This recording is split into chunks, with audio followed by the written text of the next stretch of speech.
அஸ்ஸலாமு அலைக்கும் வரஹ்மத்துல்லாஹி வபரகாத்துஹு. இது லிங்க் போடப்பட்டிருக்கிறது. உங்களை யாரும் உள்ள சேர்க்க வேண்டும், யாரும் உள்ள வர வேண்டும் அப்படின்னு விரும்பக்கூடியவர்கள் தாராளமாக அந்த லிங்கை அனுப்பி செய்யலாம், ஆட்களை உள்ள வர வைக்கலாம். நீங்க எந்த தளத்தில் வேணாலும் இதை போட்டுக்கொள்ளலாம். அஸ்ஸலாமு அலைக்கும் வரஹ்மத்துல்லாஹி வபரகாத்துஹு. என்ன செய்தி சுகமா? இன்ஷா அல்லாஹ். அல்ஹம்துலில்லாஹ் ஸலாத்து வஸ்ஸலாமு அலா ரசூலில்லாஹ் அம்மா பஅத். قد قال الله تعالى في محكم التنزيل إن الباطل كان زهوقا صدق الله العلي العظيم. சரி, அடுத்ததாக இன்ஷா அல்லாஹ் நாம பார்ப்போம் ஓதினா இல்லைன்னு. நான் ஒரு சார்ட் ஒன்று போடுறேன். அந்த சார்ட்டுக்கு முதல் மறுப்பு தருவது தான் உங்களோட கடமை. இப்போக்கு முதல் வாரத்துக்கு போகிறோம் பாருங்களா.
அஸ்ஸலாமு அலைக்கும் வரஹ்மத்துல்லாஹி வபரகாத்துஹு.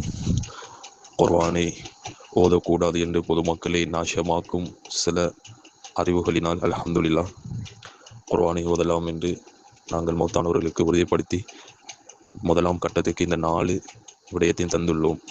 இதில் தான் என்னுடைய விவாதம் உள்ளது. அதனால் இப்போக்கு நீங்கள் என்ன செய்யணும்னா, இந்த 4 தான் என்னென்ன முதல் வாரத்துடைய பாயிண்ட். இதில் உள்ளவைகளுக்கு முதல் மறுப்பு தரணும். ஆதாரத்தை நான் எல்லாம் தெளிவாக ஆதாரம் போட்டிருக்கிறேன்.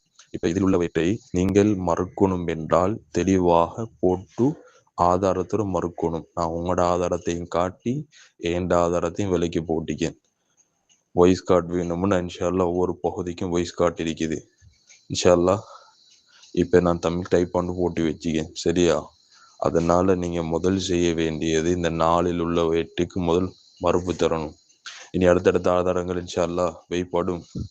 இதுக்கு நீங்கள் ஆதாரம் வைக்கணும். எங்கட எனக்கு யாரு எதிர்ப்பாதியாக வந்தாரோ அவரே இதுக்கு பதில் சொல்லணும் இன்ஷா அல்லாஹ். இத்துடன் இது இன்றைக்கு உரியது.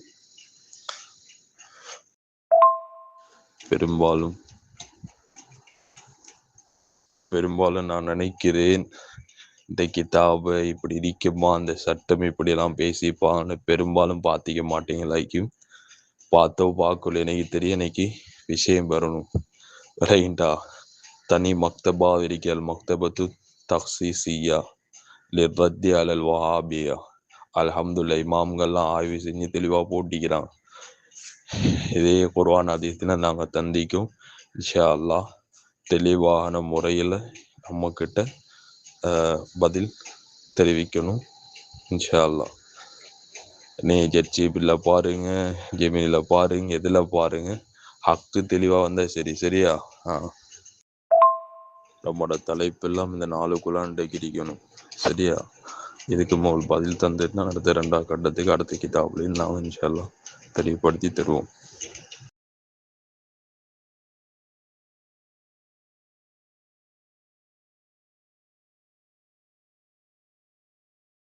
அஸ்ஸலாமு அலைக்கும். இதுதான் இன்றைய நாளுடைய வாதம். சரியா? இன்றைய நாளுக்கு இந்த 4க்கும் எனக்கு பதில் சொல்லணும். இதுக்கு ரத்தாக இது பிளண்டு காட்டணும். இதான் என்ற இது. சரியா? இதை விட வேறு ஏதாவது தேவை இல்லை. இன்றைய நாளுக்குரிய விளக்கமே இன்றைய நாளுக்குரியது. நாளைக்கும் இருக்குது இன்ஷா அல்லாஹ். தலீல்லாம் சும்மா இல்லை, இன்னும் இருக்கு இன்ஷா அல்லாஹ். இன்றைய நாளுக்குரியது இதை முடிச்சு கொள்ளும். மர தலைப்பு மாறிடுமா இல்லையா? மரங்களைஞர மாறுவீங்களா இல்லை, எனக்கு தெரியுமா இல்லையா?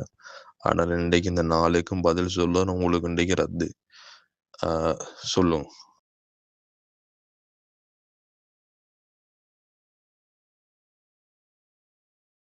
குர்ஆனை ஓதி அது நன்மையை சேர்த்தாரு. அஸ்ஸலாமு அலைக்கும் வரஹ்மத்துல்லாஹி வபரகாத்துஹு. இன்னல் ஹம்தலில்லாஹ். அன்புள்ள சகோதரர்களை, இந்த மார்க்க விவாத தளத்தில் சகோதரர் மூசா தப்லீகி இருகாமம் அம்பாறையைச் சேர்ந்த இலங்கையைச் சேர்ந்த அந்த சகோதரர் நம்ம மார்க்க விவாத தளத்திற்கு வந்து இறந்தவர்களுக்கு யாசின் ஓதுவதற்கு ஆதாரம் இருக்குது, யாசின் ஓதலாம், ஓதக்கூடாதுன்னு சொல்லக்கூடிய வஹாபிகள் வழிகேடர்கள் அப்படிங்கிற மாதிரியான ஒரு பேச்சு பேசிக்கிட்டு இருந்தாங்க. அப்போ அது சம்மந்தமாக விவாதிப்போமா என்றும் அவர்கள் கேட்டார்கள். அப்போ நம்ம அது சம்மந்தமாக பேசுவோம் அப்படின்னு சொன்னதுக்கப்புறம் அவங்க வந்து அப்புறம் கடைசி என்ன செய்ய தலைப்பை மாற்றிட்டாங்க. எப்படின்னா, பொதுவாக மரணித்தவர்களுக்கு குர்ஆனை ஓதி நன்மையை சேர்க்க முடியுமா, குர்ஆனை ஓதி அனுப்ப முடியுமா அப்படிங்கிற ஒரு வாதத்தின் கீழ் வந்தாங்க. சரி, ஒன்றும் பிரச்சனை இல்லை, அதையும் நம்ம பேசிடுவோம். இறந்தவர்களுக்கு குர்ஆனை ஓதி அது நன்மையை சேர்க்க முடியுமா, அதை பார்சல் பண்ணி அனுப்ப முடியுமா அப்படிங்கிற தலைப்பிலே பேசுவோம் அப்படின்னு சொல்லி வந்து ஒப்பந்தம்லாம் ஏற்பட்டு நம்ம தலைப்பு போட்டாச்சு. தலைப்பு என்ன அப்படின்னா, மரணித்தவர்களுக்கு குர்ஆனை ஓதி அது நன்மையை அனுப்ப முடியுமா. விவாதிப்பாளர்கள் அனுப்ப முடியாது, கூடாது என்று வாதிப்பவர் முகவைகான் தமிழ்நாடு. அனுப்ப முடியும் என்று கூடும் என்று வாதிப்பவர் மூசா தப்லீகி இருகாமம் அம்பாறை இலங்கை.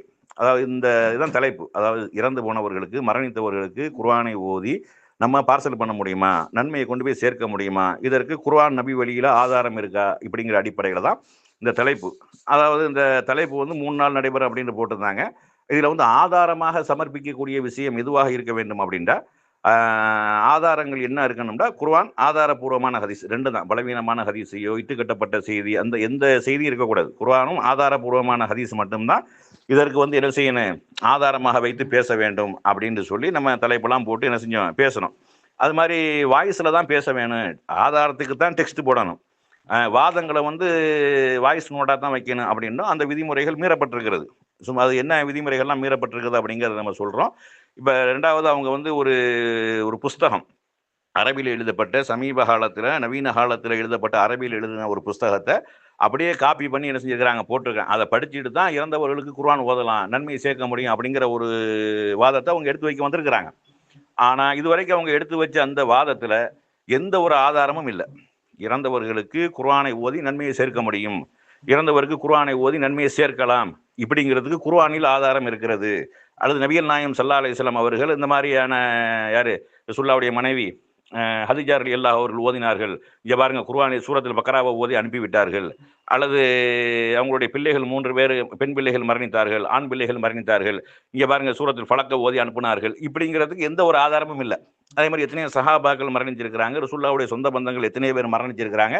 யாருக்காவது ஒருவருக்கு வந்து ரசூலுல்லாஹ் வந்து குர்ஆனை ஓதி அது நன்மையை சேர்த்தார்கள், அதை பார்சல் பண்ணி அனுப்பி விட்டார்கள், இது அல்லாஹ் அந்த நன்மையை வந்து என்னுடைய பெற்றோருக்கு சேர்க்க முடியாது, அவங்க அது விட்டுருவோம். அதுபோல் இந்த மாதிரி என்னுடைய மனைவிமார்களுக்கு அல்லது என்னுடைய பிள்ளைகளுக்கு அல்லது என்னுடைய தோழர்களுக்கு இந்த குர்ஆனை ஓதி சேர்த்துரு அப்படிங்கிறதுக்கு எந்த ஒரு ஆதாரமும் இல்லை. இது இவர்களும் பதிவு பண்ணலை. 2வது இந்த யாரோ எழுதுனா வந்து ஒரு கிதாபை டெக்ஸ்ட் எடுத்து போட்டிருக்காங்களா இல்லையா, சரி இதுலையாவது அந்த மாதிரி ஏதாவது ஒரு ஆதாரம் இருக்குதா அதாவது குர்ஆனை ஓதி நன்மையை சேர்க்க முடியும், நன்மையை சேர்க்கிறதுக்கு குர்ஆனில் ஆதாரம் இருக்கிறது, ஹதீஸில் ஆதாரம் இருக்கிறது என்பதுக்கு ஏதாவது ஒரு வாதத்தை வச்சிருக்கிறாங்களா என்றால் ஒரு செய்தியும் கிடையாது. குர்ஆனை ஓதி நன்மை இறந்து போனவர்களுக்கு குர்ஆனை ஓதி நன்மை சேர்க்க முடியும் என்பதற்கு இவர்களை எடுத்து வைத்த அந்த அரபிக் கிதாப் போட்டிருக்காங்களா இல்லையா, யாரோ எழுதின ஒரு புஸ்தகத்தை காப்பி பண்ணி போட்டிருக்காங்களா இல்லையா, அந்த புஸ்தகத்திலையும் ஒரு ஆதாரமும் இல்லை அப்படிங்கிறத விளங்கிக் கொள்ளணும். கூடுதலாக அந்த புஸ்தகத்தில் உள்ள செய்தி அவங்களே தமிழ்லையும் போட்டிருக்கிறாங்க. ChatGPTல தான் என்ன செஞ்சிருக்காங்க, போட்டு எடுத்திருக்கிறாங்க. அந்த தமிழை நம்ம போட்டு விடுவோம், அதில் வந்து மருந்துக்கு கூட ஒரு ஆதாரம் இல்லை அப்படிங்கிற தகவலையும் பதிவு பண்ணியிருக்கிறாங்க. அப்படிங்கிற விஷயத்தையும் நம்ம என்ன செய்கிறோம், பார்க்குறோம். மறந்து விட்டது. அஸ்ஸலாமு அலைக்கும் வரஹ்மத்துல்லாஹி வபரகாத்துஹு. அன்புள்ள சகோதரர்களே, இந்த மார்க்க விவாத தளத்தில் இறந்தவர்களுக்கு குர்ஆனை ஓதி அது நன்மையை சேர்க்க முடியுமா அப்படிங்கிற தளத்தில் விவாதம் நடந்திருக்குது. சகோதரர் மூசா தபுலீக்கி அவங்க வந்து முன்னுரையாக என்ன செஞ்சிருக்காங்க, சில டெக்ஸ்ட்டுகளை போட்டிருக்காங்க. அதாவது டெக்ஸ்ட்டுண்டா ஒரு அரபியில் எழுதப்பட்ட ஒரு புஸ்தகத்தை, யார் எவர்னு தெரியல, அதனுடைய ஆசிரியர் யார் எவர்னு தெரியல, ஒரு புஸ்தகத்தை என்ன செஞ்சிருக்காங்க, காப்பி பண்ணி போட்டிருக்கிறாங்க. அதில் வந்து எந்த ஒரு ஆதாரமும் இல்லை, குர்ஆனை இறந்தவர்களுக்கு ஓதி அனுப்ப முடியும், அது நன்மையை கொண்டு போய் சேர்க்க முடியும் அப்படிங்கிறதுக்கு துளி அளவு கூட அதில் ஆதாரம் இல்லை அப்படிங்கிறத நம்ம மேலே சுட்டி காட்டியிருக்கோம். அடிப்படையான சில விஷயங்களை நம்ம விளங்கிக் கொள்ளணும். இஸ்லாமிய மார்க்கம் வந்து நீங்கள் நாங்கள் உண்டாக்குற மார்க்கம் இல்லை, நீங்கள் நாங்கள் உண்டாக்குன மார்க்கமும் அல்ல. இது படைத்தவனால் அங்கீகரிக்கப்பட்ட, படைத்தவனால் ஏற்படுத்தப்பட்ட ஒரு மார்க்கம். இன்ன தீன இந்தல்லாஹில் இஸ்லாம், அல்லாஹ்விடத்தில் ஒப்புக்கொள்ளப்பட்ட ஒரே மார்க்கம் என்பது இஸ்லாமிய மார்க்கம் தான் என்பதை அல்லாஹ் தன்னுடைய திருமறை குர்ஆனில் சொல்லி காட்டுறான். அதுபோக இல்லாமல் இந்த மார்க்கம் முழுமையாக்கப்பட்ட ஒரு மார்க்கம். நபி ஸல்லல்லாஹு அலைஹி வஸல்லம் அவர்களுடைய மரணத்தோட வஹீயினுடைய தொடர்பு அறுந்து விட்டது. அதுக்கப்புறம் இந்த உலகத்தில் வாழக்கூடிய எவ்வளவு பெரிய நல்லவர்களாக இருந்தாலும், நல்லறிஞர்களாக இருந்தாலும், சஹாபாக்களாக இருந்தாலும், இமாம்களாக இருந்தாலும், யாராக இருந்தாலும், எவராக இருந்தாலும் வஹி என்பது வரப்போறது கிடையாது. வஹீயினுடைய தொடர்பு அறுக்கப்பட்டு விட்டது. அதுபோக வந்து அல்லாஹ் அந்த மார்க்கத்தை நான் பாதுகாப்பேன் என்று உத்தரவாதம் கொடுக்குறான். அப்போ மார்க்கம் பாதுகாக்கப்பட்ட மார்க்கம், முழுமையான ஒரு மார்க்கம். அப்போ அப்படியாப்பட்ட ஒரு மார்க்கத்தில் வந்து அல்லாஹ் எந்த ஒரு நன்மையான விஷயங்களையும் விடவில்லை. அல்லாஹ்வுடைய ரசூல் ஸல்லல்லாஹு அலைஹி வஸல்லம் அவர்களும் எந்த ஒரு நன்மையான விஷயத்தையும் சொல்லாமல் போகலை. அப்படி சொல்லாமல் போயிருந்தார்களே ஆனால் அவர்கள் தூதுத்துவத்தில் குறை வைத்திருப்பார்கள் அப்படின்னு ஆகிவிடும். எந்த ஒரு நல்ல விஷயத்தை ரசூலா சொல்லாமல் போய்விட்டார்கள் என்ன அர்த்தம்னா, ரசூலா தூதுத்துவத்தில் என்ன செஞ்சிட்டாங்க, குறை வச்சுட்டாங்க. அல்லாஹ் வந்து முழுமையாக சொன்னது ரசூலா மக்களிடமிருந்து மறைத்து விட்டார்கள் என்ற ஒரு பாரதூரமான அர்த்தம் வந்துடும்.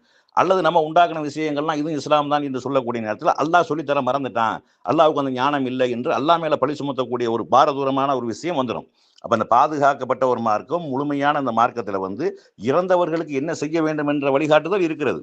ஆனா இறந்தவர்களுக்கு குர்ஆனை கொண்டு போய் சேர்க்க முடியுமா, குர்ஆனை ஓதி பார்சல் பண்ண முடியுமா என்பது சம்பந்தமான எந்த ஒரு ஆதாரமும் இல்லை. அதுபோக அல்லாஹ் தன்னுடைய திருமறை குர்ஆன், இந்த சூரத்துல் யாசின், இந்த யாசினை வந்து நம்ம சொல்லியே ஆகணும். ஏன்னா இந்த இறந்தவர்களுக்கு இந்த யாசின் ஓதணும் அப்படிங்கிற மாதிரியான ஒரு கான்செப்ட்ல வந்து இந்த சூறாவை வந்து யாசின் சூறாவை மட்டும் தனி புஸ்தகமாக போட்டு விநியோகம் பண்ணி காசு சம்பாதிக்கக்கூடிய வேலையெல்லாம் செஞ்சுக்கிட்டு இருக்கிறாங்க. அந்த சூரா யாசின்ல வந்து அல்லாஹ் சொல்லக்கூடிய நேரத்தில் வந்து இந்த குர்ஆன் வந்து எச்சரிக்கை செய்யக்கூடியது, மனித குலத்துக்கு நேர்வழி காட்டக்கூடியது அப்படிங்கிற விஷயத்தை எல்லாம் சொல்லிட்டு யுந்திர மன்கான ஹையன், இது உயிரோடு இருப்பவர்களை எச்சரிப்பதற்காக, நம்மை மறுப்போருக்கு எதிரான தண்டனையை கட்டளையை உறுதி செய்வதற்காகவுமே இது அருளியிருக்கு. அந்த குர்ஆன் அருளப்பட்டதனுடைய நோக்கம் உயிரோடு இருக்கக்கூடியவர்களை எச்சரிக்கை செய்வதுதான். இந்த மாதிரி இந்த குர்ஆன் அடிப்படையில் உங்களுடைய வாழ்க்கையை அமைத்துக் கொண்டால் நீங்கள் சொர்க்கம் போவீர்கள், குர்ஆனுக்கு மாற்றமாக உங்களுடைய வாழ்க்கையை அமைத்துக் கொண்டால் நரகம் போவீர்கள். இந்த எச்சரிக்கை செய்வதற்காகத்தான் இந்த குர்ஆன் அருளப்பட்டது என்ற ஒரு செய்தி அல்லாஹ் சூரத்துல் யாசின்லேயே அல்லாஹ் சொல்லி காட்டுறான். அப்ப இறந்தவர்களுக்கு வந்து நம்ம குர்ஆனை ஓதி நன்மையை சேர்க்க முடியும்டா, அந்த நன்மையை ரசூல்லா சொல்லியிருப்பாங்களா இல்லையா, ரசூல்லா தன்னுடைய வாழ்க்கையில செஞ்சிருப்பாங்களா? ரசூல்லா காலத்தில் யாருமே மௌத்தா போலையா? மௌத்து என்பது ரசூல்லா அறியாத ஒரு விஷயமா? எவ்வளவு பெரிய உயிரிழப்புகள், எத்தனை உயிரிழப்புகளை சந்திச்சிருக்கிறாங்க. ஒருவர் வாழக்கூடிய நேரத்தில் அவருடைய 3 பிள்ளைகள் மரணிப்பது என்பது சாதாரண விஷயம் இல்லை. பெண் பிள்ளைகள், ஆண் பிள்ளைகளும் மரணிச்சிருக்காங்க. இப்ராஹிம் 1.5 வயசு குழந்தை இப்ராஹிம் மரணிச்சிருக்கிறாங்க. அப்ப இப்படியான மரணங்களை சந்தித்த ரசூல் ஸல்லல்லாஹு அலைஹி வஸல்லம் அவர்கள் இந்த குர்ஆனை ஓதி பார்சல் பண்ணுவது நன்மையாக இருக்குமே, ஆனால் அதை சொல்லி தராமல் போயிருப்பாங்களா அல்லது செய்யாமல் இருந்திருப்பார்களா? அப்படி சஹாபாக்கள் யாராவது செய்ய அங்கீகரிக்காமல் இருந்திருப்பாங்களா? அப்படி ஒரு நடைமுறையே ஆதாரபூர்வமான எந்த நபிமொழிகளையும் கிடையாது. குர்ஆன்லேயே அந்த மாதிரியான ஒரு எந்த ஒரு செய்தியும் இறந்தவர்களுக்கு இந்த குர்ஆனை கொண்டு நீங்க என்ன செய்யுங்க, நன்மையை சேருங்கள், குர்ஆனை ஓதி அவர்களுக்கு அனுப்பி விடுங்கள், அது போய் அவருக்கு நன்மை சேரும், பார்சல் பண்ண முடியும், ஃபோன்பே ஜிபே மாதிரி என்ன செய்யலாம், அனுப்பி விடலாம், ஓதி நீங்க பார்சல் பண்ணுங்க, இப்படிங்கிற எந்த ஒரு தகவலாக இருக்குதா என்றால் இல்லை. அப்ப இறந்தவர்களுக்கு என்ன செய்யணும் என்ற வழிகாட்டுதல் தெளிவாக சொல்லப்பட்டிருக்கிறது. அதில் இறந்தவர்களுக்கு குர்ஆனை கொண்டு போய் சேர்க்க முடியும், குர்ஆனை ஓதி கொண்டு போய் சேர்க்க முடியும் என்ற எந்த ஒரு கட்டளையும் கிடையாது.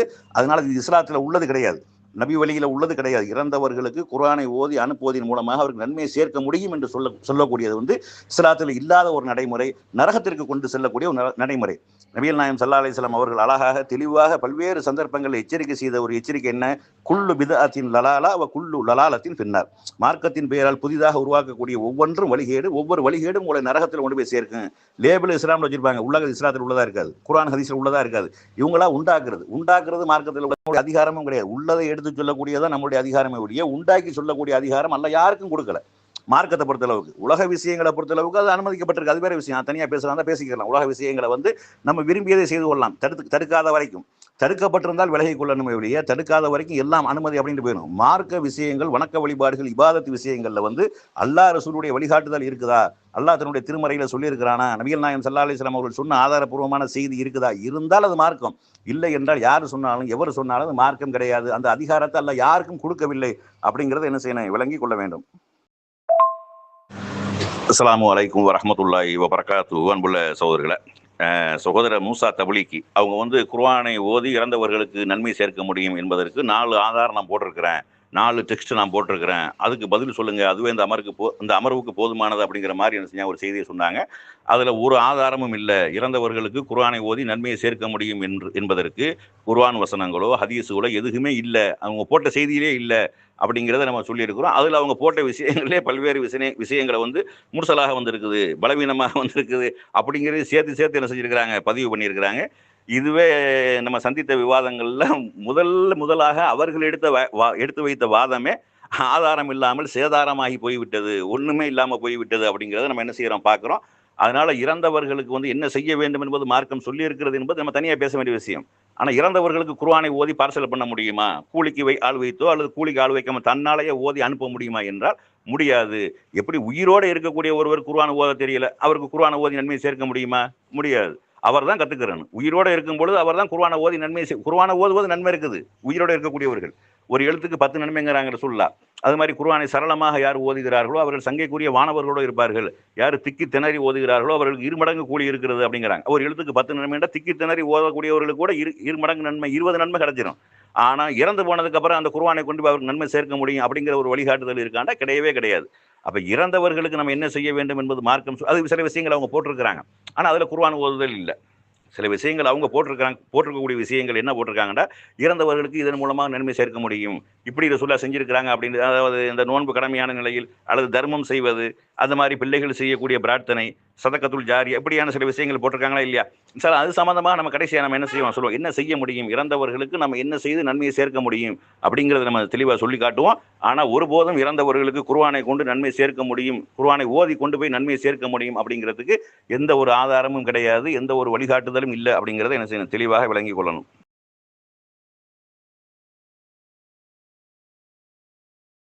அஸ்ஸலாமு அலைக்கும் வரஹ்மத்துல்லாஹி வபரகாத்துஹு. எங்களோட அன்புக்குரிய மொஹாமையா பேரும் இதாகுது. சரி, ஒவ்வொருத்தனுக்கும் ஒவ்வொரு மெதட் இருக்குது. சரியா, இதெல்லாம் ஏன் போட்டேன்னா இதெல்லாம் நீங்கள் காட்டுவீங்க ஆதாரம், நாங்கள் ஒன்று பேசக்கோல அந்த பேசுறதுக்குரிய ரத்தாகவே முன்கூட்டி என்ன செஞ்சாச்சு, முதலாவது வச்சாச்சு. இனி இதுக்கு பிறகுதான் ஒவ்வொன்றாக வரும். விளையிண்டா இன்ஷா அல்லாஹ். இன்னும் முடியலே இதில் தெளிவாக சொல்கிறீங்க. ஒரு சில முதல் கிதாபை வாய்ச்சி பார்த்தீங்களா, அதை ஸ்க்ரீன்ஷாட் அடித்து போட்டிக்குது. அது வஹாபிகளுக்காக வேண்டித்தான் யுஸ்தஸனு ராஹிகத்து அந்த வாசகம். அரபு தமிழ் அரபு படிக்க தெரியாட்டி சொல்லுங்க, அரபு படிக்க தரேன். தமிழ் டிரான்ஸ்லேட்டை வச்சு என்ன செய்யலாம் போட்டிக்கிறது தான். நான் அந்த தமிழ் டிரான்ஸ்லேட்டை தானாக கட் பண்ணி போட்டு போட்டிக்கிங்க. இது சரியில்லாத வேலை. அதனால் அரபிகளில் போடப்பட்ட எல்லாமே நீங்கள் காட்டக்கூடிய ஆதாரத்துக்குரிய ஏற்கனவே இன்ஷால்லாம் காட்டுவீங்க. அதுக்குரிய ரத்தையே இப்போ நாங்கள் போட்டுட்டோம். இன்ஷா அல்லாஹ் இனி உங்களுக்கு அடுத்ததாக பதிவில் வரும். விளையிட்டா ஒவ்வொருத்தரோட விவாதம் வித்தியாசம், நம்மளோட விவாதம் கொஞ்சம் ஸ்பெஷலாக நடக்கும் இன்ஷா அல்லாஹ். அதில் கோவிக்கிறது இன்னும் முடியலே, இன்ஷா அல்லாஹ் ஆரம்பிச்சிக்கும். இதெல்லாம் உங்களுக்குரிய காட்டக்கூடிய ஆதாரங்களுக்கு நாங்கள் எதிர்ப்பாகவே முன்கூட்டி தந்துட்டோம் இன்ஷா அல்லாஹ். இதில் விளங்குது, இதில் நாங்கள் ஓதுறதுக்குரிய ஆதாரம் காட்டலே அப்படின்னு சொல்கிறீங்க. இன்ஷால்லா அந்த தருணத்தை நாங்கள் இன்ஷால்லா அடுத்த இதில் காட்டுவோம். ஓகேவா? இப்போக்கி இதை உங்களுக்கு நாங்கள் தந்தி வச்சிக்க. ஒவ்வொருத்தரோட விவாதம் வித்தியாசம், நம்மளோட விவாதம் கொஞ்சம் ஸ்பெஷல், அவ்வளோ தான், வேறு யோசிக்க தேவையில்லை. எமக்குரிய அன்பார்ந்த நண்பர்களை தெளிவாக விளங்கப்படுத்துவோம். இப்போக்கி இவங்க காட்டக்கூடிய ஆதாரம் இதுவெல்லாம் காட்டுவாங்க, அதுக்குரிய ரத்தை முன்கூட்டி போட்டிக்குது. இப்போ இன்ஷா அல்லாஹ் அடுத்ததாக ஓதுறதுக்குரிய ஓதினா பாவமா இல்லை அந்த தலைப்புக்கு வரும். இன்ஷா அல்லாஹ் உங்களுக்கு காட்டி தருவோம். ஓகேவா? இன்ஷா அல்லாஹ் நன்றாக விளங்கி கொள்ளுங்கள். இன்னும் நாங்கள் என்ன செய்யலை, இப்போக்கி முதலாவது ரத்துக்கு முறையை கையாண்டியும் காட்டக்கூடிய ஆதாரம் இப்படி காட்டுவாங்க பேசுனா, அப்படி காட்டுவாங்க பேசுனா, அதுக்கு நாங்களே முன்கூட்டி நான் போட்டிக்குது. இப்போ நாங்கள் இன்ஷால்லா அடுத்த துண்டை போடுவோம். ஓகேவா? இன்ஷால்லா யோசிக்க தேவை, எல்லாம் டைமுக்கு சரியா டைமுக்கு தருவோம்.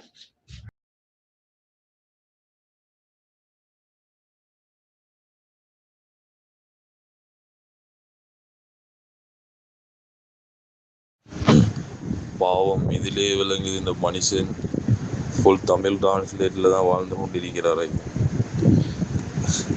அந்த பகுதி யாருக்கு சொன்னண்டா, உங்களை மாதிரி உள்ள ஒருத்தர் தான், உங்களை மாதிரி ஆள்ல மிஸ்ருடைய உலமாக்கள் ஒருத்தர் தான் என்ன சொன்னாரு, இப்படியெல்லாம் ஆதாரம் உள்ள அது இது இல்லைன்னு கத்தி கத்தி பேசினாரு.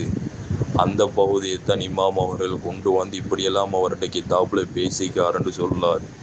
இதை கூட வழங்குறதுக்கு இது இல்லாட்டி நாம் என்ன செய்யலாம், அதெல்லாம் பேசி போட்டு தான் அவர் அடுத்ததாக ஆதாரம் கொண்டு வராரு. நீங்கள் காட்டினது இப்போ நான் எனக்கு காட்டக்கூடிய ஆதாரம் இல்லை, நீங்கள் இப்படி பேசினது இது எவ்வளோ அசிங்கத்தின் பக்கம் போகுதுன்னு விளங்குறதுக்காண்டி சொல்கிற வார்த்தை தான் இந்த பதிவு. அஸ்ஸலாமு அலைக்கும் வரஹ்மத்துல்லாஹி வபரகாத்துஹு. இதில் எல்லாரும் இன்ஷா அல்லாஹ் பார்த்து கொள்ளுங்க. இதில் முதலாவது ஈசாலு சவாப் அம்பாத்திலுக்கு போய் சேரத்த விஷயமும், இதே மாதிரி பிற ஒருவருடைய செயலால் இல்லாட்டி அவரால் ஏதாவது சேவைகள் நடக்குமுண்டா இதுக்கு பிரயோஜனம் அளிக்கும் என்ற விஷயத்தில் உள்ள ஃபர்க்கு.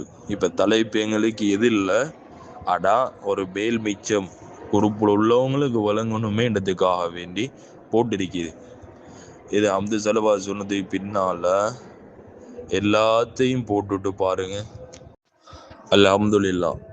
இப்போ 2 தலைப்பு ஹதீஸ் போட்டிக்கிறாங்க, நல்லா பாருங்களேன். இப்போ நான் சொல்கிறத நல்லா கவனிங்க, சரியா? நல்லா விளங்கணுமா? பொதுவாக இப்போ ஒரு ஹதீஸ் ஒன்று வருது, இதா பாந்த அஹதுக்கும் மின் கத்தா அமலுஹு இல்லா மின் சலாஸ். இது வளமையாக எல்லாரும் என்ன சொல்ற வஹாபியிலும் கூட குர்ஆன் ஓத ஏழாண்டதுக்கு என்ன செய்வாங்க, ஆதாரம் காட்டி இதைத்தான் எங்களுக்கு ரத்து மாதிரி காட்டுவாங்க. ஆனால் அது ரத்து இல்லை, செவருக்கு மேலே பாயிண்ட் பூசுகிற மாதிரி பூசிட்டு பேத்துருவாங்க. இந்த ஹதீஸை நல்லா பாருங்க, உங்களுக்கு வழங்கும். முஸ்லீமில் வாரது. இப்போ பாருங்க, 3 அமலை தவிர வேற ஒன்றுமே போக மாட்டான்னு இந்த ஹதீஸில் வெளிரங்க விளங்குது. இதை நல்லா பாருங்க. முதலாவது சதக்கா ஜாரியா. சதக்கா ஜாரியான்னா எல்லாருக்கும் தெரியும் தானே, அழியாமல் இருக்கக்கூடிய பொருள் தானே சதக்கா ஜாரியா. சதக்கா ஒன்று இருக்குது, ஆனால் சதக்கா ஜாரியா ஒன்று இருக்குது. நல்லா விளங்கணுமா? சதக்கா ஒன்று இருக்குது, சதக்கா ஜாரியா ஒன்று இருக்குது. உதாரணம், ஒருத்தர் ஐஸ் பழம் கொடுத்தாரு, அது 2 ஒரு 10 நிமிஷத்துல கரைஞ்சிடும். ஆனால் ஒருத்தர் அழியாத ஒரு சொத்து கொடுக்காரு, காணி கொடுக்காரு, மஸ்ஜிது கல் வாங்கி கொடுக்காரு, இது அழியாத சொத்தா? அப்போ பெரும்பாலும் அழியாமல் இருக்கக்கூடிய ஒன்றுக்கு தான் சதக்கா ஜாரியா, நிரந்தர சதக்கா, ஓடக்கூடிய சதக்கா. அடிப்படை கருத்தை பார்க்கல, எந்த நேரமுமே இருந்து கொண்டிருக்கும், அழியாமல். சரியா? இங்க சதக்கா ஜாரியா ஒருத்தருக்கு ஒன்றை கொடுக்கறாரு, ஹலாலான ஒரு பொருளை ஒருத்தர் பிறருக்கு கொடுப்பாருண்டா இது சதக்கா தானே. இந்த சதக்கா ஜாரியா என்று ஸல்லல்லாஹு அலைஹி வஸல்லம் நக்கிராவாக பயன்படுத்திக்காங்க. அதாவது இந்த சதக்கா தான் கொடுத்தா தான் அது சரி, இந்த சதக்கா தான் கொடுக்கணும் முன்னு நபி அவங்க இந்த வார்த்தையை சொல்லலை, மாறாக சதக்கா ஜாரியான்னு சொல்றாங்க. ஏதாவது ஒரு சதக்கா ஜாரியா கொடுங்க. ஆனா நல்லா பாருங்க, எங்கேயும் நபி அவங்க இதுதான் குறிப்பிடல. இப்போ ஒருவர் என்ன செய்யறாரு, இல்ல நான் என் வஃபாத்துக்கு முன்னால ஒரு சதக்கா ஒரு ஜாரியா ஒன்று கொடுக்கணும்ன்றதுக்காக வேண்டி ஒருத்தர் ஒரு பிறருக்கு ஒரு குர்ஆன் ஒன்று கொடுக்காரு. நல்லா பாருங்களேன், நன்றாக கவனிங்க, குர்ஆனை கொடுக்காரு. இப்ப அவரோட பிள்ளைக்கு கொடுத்தாலும் சரி, பிற ஒருத்தருக்கு கொடுத்தாலும் சரி, யாருக்கு கொடுத்தாலும் சரி, இப்ப நான் என்ன செய்ய போறேன், ஒருத்தருக்கு நானோ யாரோ சிறுவருக்கும் கொடுக்க போறாரு. இந்த சதக்கா ஜாரியா குர்ஆனாக கொடுத்தா குர்ஆன் அழியிற சாமான்லே. இப்ப இவருட வஃபாத்துக்கு பின்னால என்ன நடக்கும், அவரோட ஓதுற முழு நன்மையும் அதுல கிடைக்கக்கூடிய நன்மை யாருக்கு கிடைக்கும், இல்லா மின் சலாஸ், அந்த 3ல இது ஒன்றாக அமையும். அப்ப இவருட கபருக்கு போய் சேருமா இல்லையா? இதுதான் முதல். இதுக்கு முதலாவது ரத்து செய்யுங்க, மிச்சத்தை மொரா பார்ப்போம். பின்னால ஸல்லல்லாஹு அலைஹி வஸல்லம் என்ன சொல்லிக்காங்க, இல்முன் யன்தஃபிஉ பிஹி, அவரின் மூலமாக ஒருத்தர் இன்திஃபா, அவரின் மூலமாக பிரயோஜனம் தரக்கூடிய ஒரு இல்ம். உதாரணமா ஒருத்தருக்கு படிச்சு கொடுக்காரு ஏதாவது இல்முல. இப்ப ஷரியாவோட குர்ஆன் சம்பந்தப்பட்ட ஒரு இல்மு ஒன்று இருக்கு. குர்ஆனை ஓதுற முறைன்னு, குர்ஆனை மொழிகிற முறை என்ன, இது எல்லாத்துக்கும் அடங்கும். நாங்கள் தலைப்பு குர்ஆனை தான் பேசுறேன். இப்போ ஒருத்தர் பிள்ளைக்கு படிச்சு கொடுக்காரு, மஹேன் அலிஃபுண்டா இப்படித்தான் ஓதணும், பாவுண்டா இப்படித்தான் ஓதணும், தாண்டா இப்படித்தான் ஓதணும், திருத்தி கொடுக்காரு. இவரோட கபருக்கு பின்னாலே இவர் ஒரு பிள்ளைக்கு ஓதி கொடுத்தார், அந்த பிள்ளை பல பிள்ளைக்கு முழு நன்மை யாரு கிடைக்கும், இன்காத்த அமலு இல்லா மின் சலாத், அந்த மௌத்தானவர் கிடைக்கும். சரியா? இது முதல் வழக்கம். இதுக்கு முதல் அங்கே வலதுன்னு இது லஹு அது சப்ஜெக்ட் இருக்கட்டும். ஆனால் இதுக்கு ரெண்டுக்கும் மோல் 7 மணி நேரம் ரத்து தரணும், புத்திசாலி மாதிரி. இப்போ அதே அடுத்ததாக இன்னொரு ஹதீஸ் ஒரு நல்லா பாருங்க. வகால ஸல்லல்லாஹு அலைஹி வஸல்லம், இது எங்க வருது, இப்னு மாஜால வருது, இஸ்னாதுஹு ஹசன். இந்த ஹதீஸ்ற விஷயத்துல லைவ் சஹி கதைக்கு வந்து அல்ஹம்துலில்லாஹ் பேசலும். ராஜா இது வரைக்கும் லைஃப் எந்த அளவுக்கு நம்ம மக்களுக்கு மாற்றி இதுக்கான இந்த ஹதீஸ் நான் லைஃப்னு சொல்ல வந்தியா, பொதுவாக சொல்ல லைஃப்ங்கிறது பெரிய ஒரு பாவம் மாதிரி காட்டி வச்சுக்கேன். சரி, அந்த தலைப்பெல்லாம் வெறும் நீங்கள் ஸ்டார்ட் ஆகினா நானும் ஸ்டார்ட் ஆக்குவேன். சரி, அது ஒரு பக்கம் இருக்கே. இப்போ முஸ்ஹஃபன் வரிசஹு பாருங்க தெளிவாக ஒரு முஸ்ஹஃப்னு, எந்த முஸ்ஹஃப், தமிழ் ஸ்கூல் பாட முஸ்ஹஃபா, சயின்ஸ் புக் போடுற முஸ்தபா இல்லை, குர்ஆன் வராசத்தை விட்டுட்டு போய்க்காரு. பாருங்க எவ்வளோ பேசி சொன்னாங்க, கடைசியில் எல்லாமே சேர்ந்து தல்ஹகு பிம்பாதி மௌத்தி, எல்லாம் என்ன செய்யும், மௌத்துக்கு பின்னால் பிம்பாதி மௌத்துக்கின்னு வரு இல்லை. ரவாஹு இப்னு மாஜா இஸ்னாது ஹசன். சரியா? இதுக்கு என்ன பதில் சொல்ல போறீங்க, அது தெளிவாக சொல்லுங்க. இப்போ நீங்கள் என்ன செய்வீங்க, எல்லாருமே அடிக்கடி வால்லை செலில் சாடி இல்லா மாசா இதெல்லாம் நீங்கள் என்ன செய்வீங்க, பின்னால் இதுக்கு அப்படி வருது இப்படி வரையெல்லாம் தெளிவீங்க. அதுக்கு முன்னாலெல்லாம் போட்டாச்சு ரத்து, அதுக்கு எப்படி எப்படி பதில் சொல்லணும் எனக்கு தெரியுமா, அல்ஹம்துலில்லாஹ். முதல் இதுக்கு விளக்கத்தை சொல்லுங்க.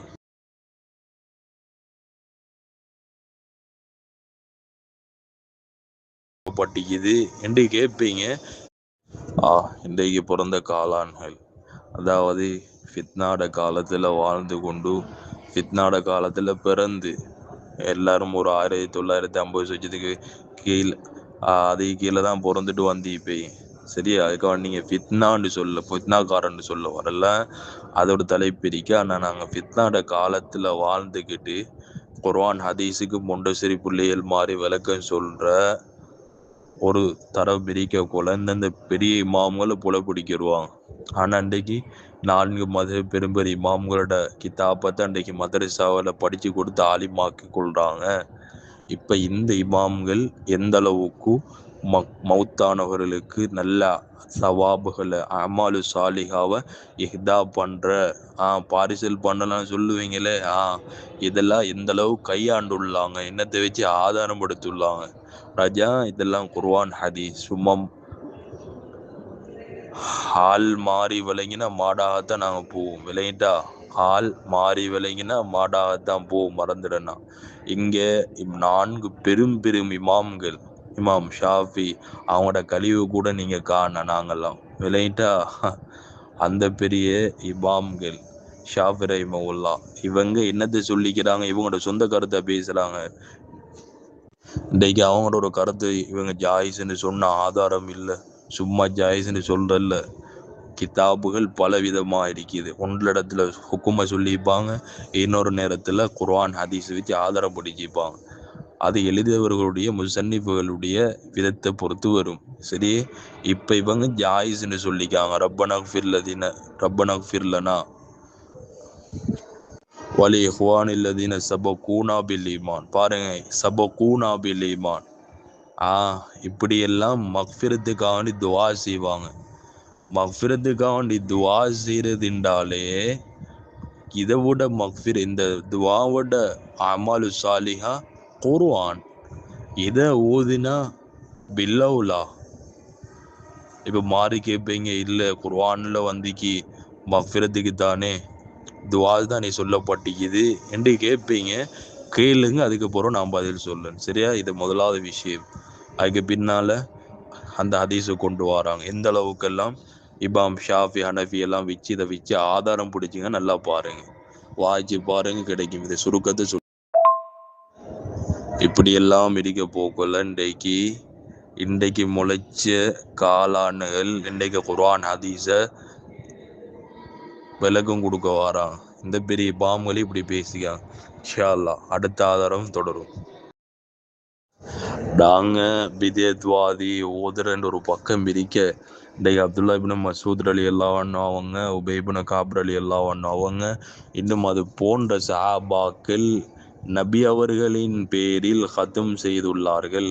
இத்தத்த ஹத்தமாத். ஹத்தும் குர்ஆன் யாசின் மட்டும் இல்லை ராஜா, 30 ஜுஸும். ஹத்தமுங்கிறது 30 ஜுஸ். எங்களை விட அந்த சஹாபாக்கள் அப்போ கூடிய பிதியை செஞ்சுக்காங்களா அவங்களோட கருத்தின் பிரகாரம்? அதே மாதிரி ஹாஷியத்து ஷர்வானி கிதாபில் யார்? அஹது அஷியாய் புகாரி, இமாம் புகாரி ரஹிமஹுல்லாவோட உஸ்தாமார்களில் ஒருவர். அப்படின்னா இமாம் புகாரி ரஹிமோட உஸ்தாத் பிதத்வாதியா கொண்டு வந்திக்காங்க. இதெல்லாம் அழகான விளக்கம். ஹத்தும் செஞ்சிக்கிறான். அப்போ இவங்களுக்கு தெரியாத ஹதீஸா உங்களுக்கு தெரிய போகுது, இல்லை இவங்களுக்கு தெரியாத குர்ஆன் அவங்களுக்கு தெரியுது. அந்த பெரும் இமாம்களுடைய ஷேக்மார்கள் ஒருவருடைய ரிவா இஸ்னாதில் வருது. இதுக்கு என்ன சொல்ல போகிறீங்க? இதெல்லாம் உங்களுக்கு கிடைக்கல, இதை உங்களை வழங்காமல் கண் குருடாகிட்டா தெளிவாக பேசி போடுங்க இன்ஷா அல்லாஹ்.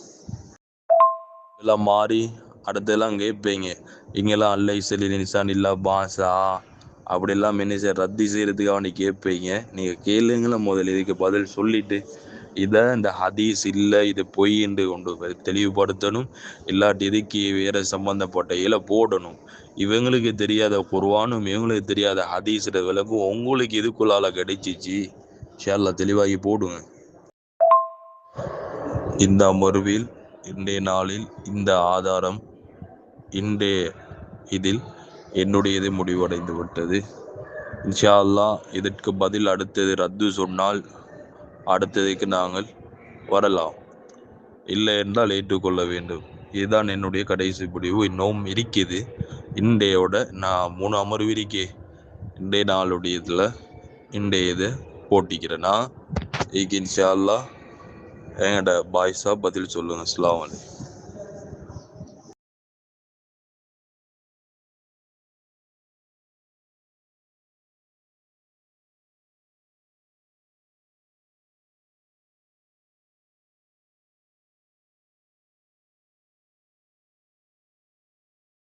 என்ன விஷயம்டா? இதற்கு உடனடியாக பதில் தரப்படா. முன்னால பேசின ரெண்டுக்கும் பதில வச்சுட்டு தான் இதுக்கு பதில் சொல்லணும். இன்ஷா அல்லாஹ். Okay bye, okay. போடுங்க உங்களோட விளக்கத்தை. இருக்கிறோம் நம்ம. அஸ்ஸலாமு அலைக்கும் வரஹ்மத்துல்லாஹி வபரகாத்துஹு. அன்புள்ள சோதர்களே, இந்த மார்க்க விவாத தளத்தில் இறந்து போனவர்களுக்கு குர்ஆனை ஓதி பார்சல் பண்ண முடியுமா, அதனுடைய நன்மையை கொண்டு போய் சேர்க்க முடியுமா அப்படிங்கிற தலைப்பில் விவாதம் நடந்து கொண்டிருக்குது. அவங்க வந்து ஒரு 4 ஸ்க்ரீன்ஷாட், ஏதோ ஒரு புஸ்தகத்திலிருந்து ஸ்க்ரீன்ஷாட் எடுத்து 4 இதை போட்டுட்டு, இதுக்கு நீங்கள் முதல்ல பதில் வைங்க அப்படின்னு நம்மள்கிட்ட கேட்டிருந்தாங்க. அதில் ஒரு ஆதாரமும் இல்லையேங்க, குர்ஆன் ஓதக்கூடாது, ஓதுனா நன்மை சேருங்கிறதுக்கு நீ என்ன ஒரு ஆதாரத்தையும் வைக்கல, என்னத்துக்கு நாங்கள் பதில் கொடுக்கணும் அப்படின்னு நம்ம கேட்டிருந்தோம். இப்போ என்ன சொல்கிறாங்க, அது உங்களுக்கு நாங்கள் ரத்தா வச்சிருக்கிறோம், மறுப்பா நாங்கள் வச்சிருக்கிறோம், நீங்கள் என்னென்ன வாதங்கள்லாம் எடுத்து வைப்பீங்களோ அதுக்கு நாங்கள் மறுப்பு போட்டிருக்கிறோம் அப்படின்ட்டு. வேடிக்கையாக இருக்குது. இது என்ன சின்ன பிள்ளைத்தனமாக என்ன செய்கிறாப்புல பேசுகிறாப்புல. நம்ம எதை வாதமாக எடுத்து வைக்கிறோமோ அதுக்கு தான் முதல்ல மறுப்பு கொடுத்தோம். யாரோ ஒருத்தன் புஸ்தகத்தில் எழுதி வச்சிருக்கிறான், அந்த புஸ்தகத்தில் உள்ளதெல்லாம் கொண்டு வந்து வச்சுட்டு இதுதான் உங்களுக்கு மறுப்பு, நம்ம எதை எடுத்து வச்சு வாதம் பண்ணுறோமோ அதுக்கு மறுப்பு கொடுக்குறதா அறிவாளிகள் செய்யக்கூடிய வேலை.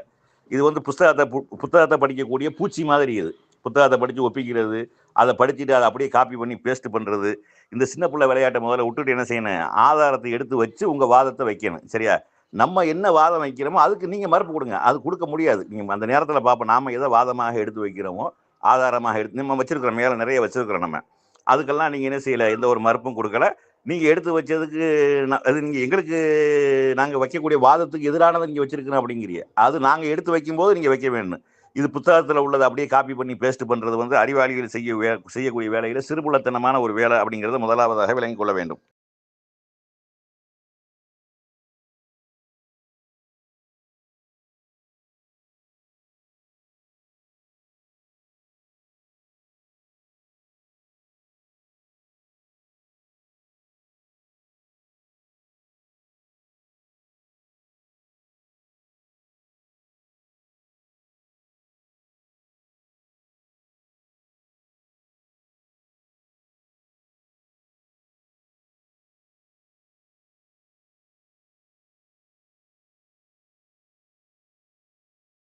போக்கான செய்தி. அஸ்ஸலாமு அலைக்கும் வரஹ்மத்துல்லாஹி வபரகாத்துஹு. அன்புள்ள சகோதரர்களே, இந்த மார்க்க விவாத தளத்தில் மூசா தபுலிக்கு அவங்க வந்து ஒரு டெக்ஸ்ட் போட்டிருக்கிறாங்க. அதை டேக் பண்ணி தான் நம்ம போடுறோம். அதில் வந்து முதலாவதாக ஒரு செய்தி போடுறாங்க, இதா மாத்தல் இன்சானு இன் கத்தஹானு அமலுகு அப்படின்ட்டு வரக்கூடிய அந்த 3 விஷயங்கள். அதாவது ஒருவர் மரணித்து விட்டால் அவருடைய அனைத்து செயல்பாடுகளும் துண்டிக்கப்பட்டு விடும். 3 விஷயங்களை தவிர நிரந்தரமான நன்மைகள், சதக்கத்துல் ஜாரியா, அது மாதிரி பயனுள்ள கல்வி, அது மாதிரி அவருக்காக பிரார்த்தனை செய்யக்கூடிய நல்ல குழந்தை. இந்த ஹதீஸ் ஆதாரபூர்வமான ஹதீஸ். அதுக்கு கீழே வந்து இப்னு மாஜாவில் வரக்கூடிய ஒரு செய்தியை போட்டிருக்கிறாங்க. அபூ ஹுரைரா ரலியல்லாஹு அவங்க அறிவிக்கக்கூடிய ஒரு செய்தியை போட்டிருக்கிறாங்க. அந்த ஹதீஸ் பலவீனமான ஹதீஸ். இப்னு மாஜாவில் அது பலவீனமான ஹதீஸ். அதுக்கு என்ன பலவீனம்னு உங்களுக்கு காரணம் தேவைன்னா இன்ஷா அல்லாஹ் என்ன செய்வோம், அதை நம்ம விரிவாக பேசுவோம். 2வது உள்ளது போக்கான செய்தி. இதை கொண்டு ஆதாரம் பிடிக்க முடியாது, ஆதாரம் எடுக்க முடியாது அப்படிங்கிறத என்ன செய்யணும், விளங்கி கொள்ள வேண்டும்.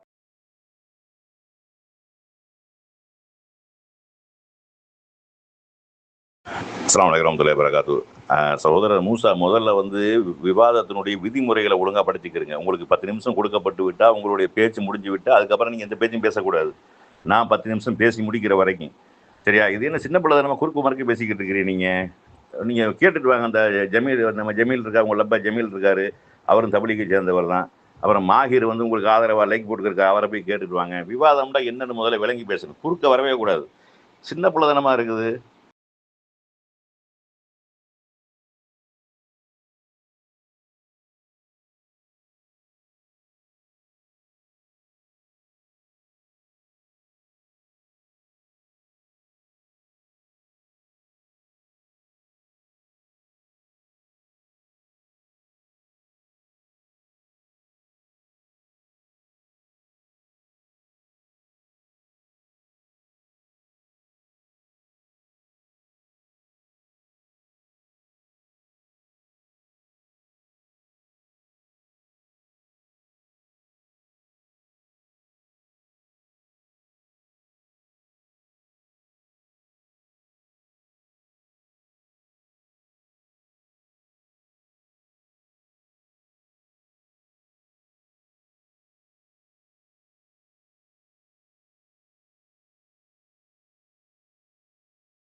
அது அஸ்ஸலாமு அலைக்கும் வரஹ்மத்துல்லாஹி வபரகாத்துஹு. அன்புள்ள சகோதரர்களை, இந்த மார்க்க விவாத தளத்தில் சகோதரர் மூசா தப்லீகி அவங்க வந்து மேலே முஸ்லீமில் வரக்கூடிய ஒரு ஹதீஸை போட்டு அதுக்கு அவங்க வந்து ஒரு விளக்கம் சொல்லியிருக்கிறாங்க. ஆனால் அந்த விளக்கத்தை நீங்கள் பார்த்தீர்களே ஆனால் இஸ்லாத்தினுடைய அடிப்படை விஷயம் அறிந்த ஒருவர் இப்படி ஒரு விளக்கத்தை கொடுக்க முடியாது. இப்படி ஒரு விளக்கம் அதுக்கு எடுக்கவும் முடியாது. இதில் வந்து பொதுவாக வந்து அந்த ஹதீஸ் என்ன சொல்லுது அப்படின்னா, இதா மாத்தல் இன்சானு இன் கதஹ அன்ஹு அமலுஹு, ஒரு மனிதன் மரணித்து விடுவானையானால் அவனுடைய அனைத்து செயல்பாடுகளும் துண்டிக்கப்பட்டு விடும். இல்லா மின் சலாசா, 3 விஷயங்களை தவிர அப்படின்னு நபி ஸல்லல்லாஹு அலைஹி வஸல்லம் சொல்கிறாங்க. அதில் வந்து முதலாவதாக சொல்லக்கூடியது வந்து சதக்கத்துல் ஜாரியா, நிலையான தர்மம். பொதுவாக தர்மம் என்றால் என்ன அப்படின்னா, பொருளாதார ரீதியாக செய்யக்கூடிய பொருளாதாரம் சார்ந்த செய்யக்கூடிய ஒன்றுக்கு தான் தர்மம் என்று சொல்வது. இப்போ காசு பணம் கொடுக்கறது, சொத்து பத்துகளை கொடுக்கறது, நில புலன்களை கொடுக்கறது, இந்த மாதிரி விஷயங்களுக்கு மரஞ்செடிகளை நடுறது, இந்த மாதிரியான தண்ணீர் கொடுக்கறது, இதுகளை தான் என்ன செய்யறது, தர்மம் என்று சொல்வது. ஆனால் இதில் வந்து இவர் எங்கே சுற்றி எங்கே கொண்டு வந்து கோர்க்கிறார் அப்படின்னா, இதில் வந்து குர்ஆனை ஒரு ஆள் வாங்கி கொடுக்குறாரு, அது தர்மம், அதுலேருந்து ஒரு ஓதுறாரு, அது நன்மை அப்படிங்கிற மாதிரி இன்னொருவருக்கு வாங்கி கொடுத்தவருக்கு அது நன்மை போய் சேருது அப்படின்னு சொல்கிறாங்களா இல்லையா? இது வந்து வணக்க வழிபாடுகள் விஷயமாக, இபாதத்துகள் விஷயமாக ஒருவர் செய்யக்கூடிய ஒரு வணக்க வழிபாடுகளை இன்னொருவர் கொண்டு போய் சேர்க்க முடியாது. நபி ஸல்லல்லாஹு அலைஹி வஸல்லம் அவர்கள் பொதுவாக இறந்தவர்களுக்கு குர்ஆனை ஓதி சேர்க்க முடியும், குர்ஆனை ஓதி பார்சல் பண்ண முடியும் அப்படிங்கிற எந்த ஒரு ஆதாரபூர்வமான செய்தியும் இல்லை. இப்போ வணக்க வழிபாடுகள் விஷயமாக குர்ஆனை ஓதுறது வணக்கம் தானே, அந்த வணக்கத்தை கொண்டு போய் இன்னொருத்தருக்கு சேர்க்க முடியும் அப்படிங்கிறதுக்கு ஆதாரபூர்வமான எந்த நபிமொழியும் இல்லை அப்படிங்கிறத விளங்கி கொண்டு இவங்க என்ன வந்து சொல்றாங்கன்னா, பலவீனமான ஹதீஸுகள், இட்டுக்கட்டப்பட்ட செய்திகள், பொய்யான செய்திகள், அறிஞர்கள் சொன்னது, பெரியார்கள் சொன்னது, மகான்கள் சொன்னதை கொண்டு வந்து வச்சு நிலைநாட்ட பார்க்குறாங்க. இப்போ இதில் வந்து வணக்க வழிபாடுகள் விஷயமாக 3 விஷயங்கள் தான் என்ன செய்யப்படும். வணக்கம் என்று சொல்லக்கூடிய நேரத்தில் வந்து 3 விஷயங்கள் இறந்தவர்களுக்காக கொண்டு போய் சேர்க்கலாம். அது மார்க்கம் தெளிவாக சொல்லு. 1 பிரார்த்தனை, அது வந்து குர்ஆன்லேயே அல்லாஹ் சொல்றாங்க, அதாவது எங்களுக்கு முந்தி சென்ற ஈமானோடு எங்களுக்கு முந்தி சென்றவர்களை பாவங்களை மன்னிப்பாயாக அப்படின்னு பிரார்த்தனை செய்யலாம். அது மாதிரி நபி ஸல்லல்லாஹு அலைஹி வஸல்லம் அவர்கள் யாராவது இறந்த செய்தி கேட்டால் அவருக்காக பாவ மன்னிப்பு தேடுங்க அப்படின்னு சொல்லியிருக்கிறாங்க. அதே மாதிரி அடக்கம் செய்யக்கூடிய நேரத்தில் கூட என்ன செய்யுங்க, அவர் இப்போது கேள்வி கேட்கப்படுகிறார், விசாரிக்கப்படுகிறார், அவருக்காக உறுதிப்பாட்டை கேளுங்கள் அப்படின்னு ரசூலுல்லாஹ் சொல்லியிருக்காங்க. அப்போ பாவ மன்னிப்பு கேட்கறது ஒரு வணக்கம், அது இருக்குது. அதுபோக வந்து நோன்பு, அதுபோக ஹஜ்ஜு, இந்த 2 வணக்கங்களை பொறுத்தளவு, ஹஜ்ஜை பொறுத்தளவுக்கு அவர் ஏற்கனவே செஞ்சிருக்கணும். அவர் தன்னுடைய பெற்றோருக்காக, எல்லா ஊரில் உள்ள 50 பேருக்கும் செய்ய முடியாது, அவர் தன்னுடைய வழிக்காக, குடும்ப நெருங்கிய உறவினர்களுக்காக செய்து கொள்ளலாம். நோன்பு, விடுபட்ட நோன்பை பிடித்து, இந்த 3க்கு தவிர நாம பார்த்த வரைக்கும் வணக்க வழிபாடுகள் செய்யக்கூடியது இன்னொருத்தர் செய்யறதுக்கு எந்த ஒரு ஆதாரமும் இல்லை. இதை முதலாவதாக விளங்கிக் கொள்ளணும். இப்போ உதாரணமாக வந்து ஒரு ஆளுக்கு தொழுகை பயிற்சி கொடுக்குறாரு. ஒரு நாளைக்கு 5 வேளை தொழுகணும், என்னென்ன வக்த தொழுகணும், இத்தனை ரக்காயத்து தொழுகணும் அப்படின்னு சொல்லி கொடுத்துட்றாரு. ஒரு ஆள் தொழுகிறாரு, இவர் தொழுகாமல் இருக்கிறாரு. நீங்கள் ஏங்க எனக்கு தொழுகை சொல்லி தந்துட்டு நீ ஏங்க தொழுகாமல் இருக்கு, அது நீ தொழுதுட்டீல, நீ தொழுத நன்மை லுகர் தொழுதுன்னா எனக்கு லுகர் தொழுது நன்மை கிடைச்சிரும், நீ அசர் தொழுதுண்டா எனக்கு அசர் தொழுது நன்மை கிடைச்சிரும், நீ மகரிபு தொழுதுன்னா எனக்கு மகரிபு தொழுது நன்மை கிடைச்சிரும் அப்படின்னு ஒருவர் சொன்னார்ண்டா இது சரியா? அடுத்ததாக வந்து ஒரு பள்ளிவாசல ஒரு ஆள் கட்டுறாரு, கட்டிட்டு என்ன செய்யறாரு அப்படின்னா அவர் பேசாமல் இருந்துடுறாரு. லுகருக்கு 200 பேர் வராங்க, 200 பேர் தொழுகை நன்மை, 200 லுகர் தொழுதார் நன்மை இவருக்கு எழுதப்படுமா? ஜும்மாக்கு 500 பேர் வராங்க, இவர் 500 ஜும்மா தொழுதார்னு எழுதப்படுமா? எழுதப்படும். தொழுவதற்கு உதவி செஞ்சார், அல்லாஹ்வுடைய ஆலயத்தை கட்டினா அதுக்கு என்ன கூலி இருக்கு, அது இருக்குது. தொழுகையாளிகளுக்கு உதவி செய்த அப்படிங்கிற என்ன கூலி இருக்கு, அதுதான் இருக்குதே ஒழிய அவர் தொழுத நன்மை அப்படியே அச்சாசல அவருக்கு வந்து சேரும் இவங்க அப்படி சொல்றாங்க. குர்ஆனை வந்து ஓதக்கூடிய நேரத்தில் வந்து அது 2வது அவர் என்னென்ன தவறு செஞ்சு எப்படிலாம் அது விளக்கம் வியாக்கியானம்ங்கிற பேரில் இஸ்லாத்துக்கு எதிராக எப்படி கருத்துக்களை சொல்லியிருக்காரு என்பதை நான் விளக்குறேன்னா, இப்போ வந்து தொழுகைக்கு உதவி செஞ்சார் அப்படிங்கிற அடிப்படை தான் வருமே ஒழிய அவர் தொழுகை அப்படியே இவருக்கு வருமா? இவர் தொழுகாமல் இருக்கிறாரு, இவர் வந்து தொழுதா கணக்கிடப்பட்டு அவருக்கு வரவு வைக்கப்படுமா? அல்ல மறுமையில் வந்து ஏன் தொழுகவில்லைன்னு கேள்வி வருமா? என்று இவர் சார்பாக தான் தொழுகப்பட்டிருக்கா இல்லையா? இவர் சார்பாக தொழுதா 200 பேர் தொழுது இருக்கிறாங்க, 500 பேர் தொழுது இருக்கிறாங்க. இவர் 500 பேர் தொழுதுக்கு உண்டான நன்மை இவர் கிடைக்குமா? 500 லுகர் தொழுதார் அப்படின்னு எழுதப்படுமா? எழுதப்படாது. பள்ளிவாசல் கட்டின நன்மை கிடைக்கும், அது யார் சொர்க்கத்தில் ஒரு மாளிகை, அதை ரசூலுல்லாஹ் சொல்றாங்க. அது மாதிரி தொழுகையாளிகள் தொழுவதற்கு உதவி செய்தார், எந்த நன்மை தான் கிடைக்குமே ஒழிய தொழுத நன்மை இவருக்கு அப்படியே போய் கிடைக்குமா? தொழுதார், இவர் லுகர் தொழுது விட்டார் அப்படின்னு எழுதப்படுமா? இவர் சார்பாக 10 பேர் லுகர் தொழுது விட்டார் அப்படின்னு எழுதப்படுமாடா? அப்படி எழுதப்படாது. வணக்க வழிபாடுகளை பொறுத்தளவு அவரவர்கள் தான் செய்யணும் அப்படிங்கிறத என்ன செய்யணும், விளங்கி கொள்ள வேண்டும். அடுத்து இவர் எடுத்து வைக்கக்கூடிய வாதம் எவ்வளவு அபத்தமான விஷயம் அப்படிங்கிறது 2வது ஆடியோவில் விளக்குறேன். பயனுள்ள கல்வி. அஸ்ஸலாமு அலைக்கும் வரஹ்மத்துல்லாஹி வபரகாத்துஹு. அன்புள்ள சகோதரர்களை, இந்த மார்க்க விவாத தளத்தில் சகோதரர் மூசா தப்லீகி இலங்கையிலிருந்து அந்த இறந்தவர்களுக்கு குர்ஆனை ஓதி பார்சல் பண்ண முடியும், அதை கொண்டு போய் நன்மையை சேர்க்க முடியும் அப்படிங்கிறதுக்கு ஆதாரபூர்வமான எந்த ஒரு ஹதீஸையும் வைக்கல.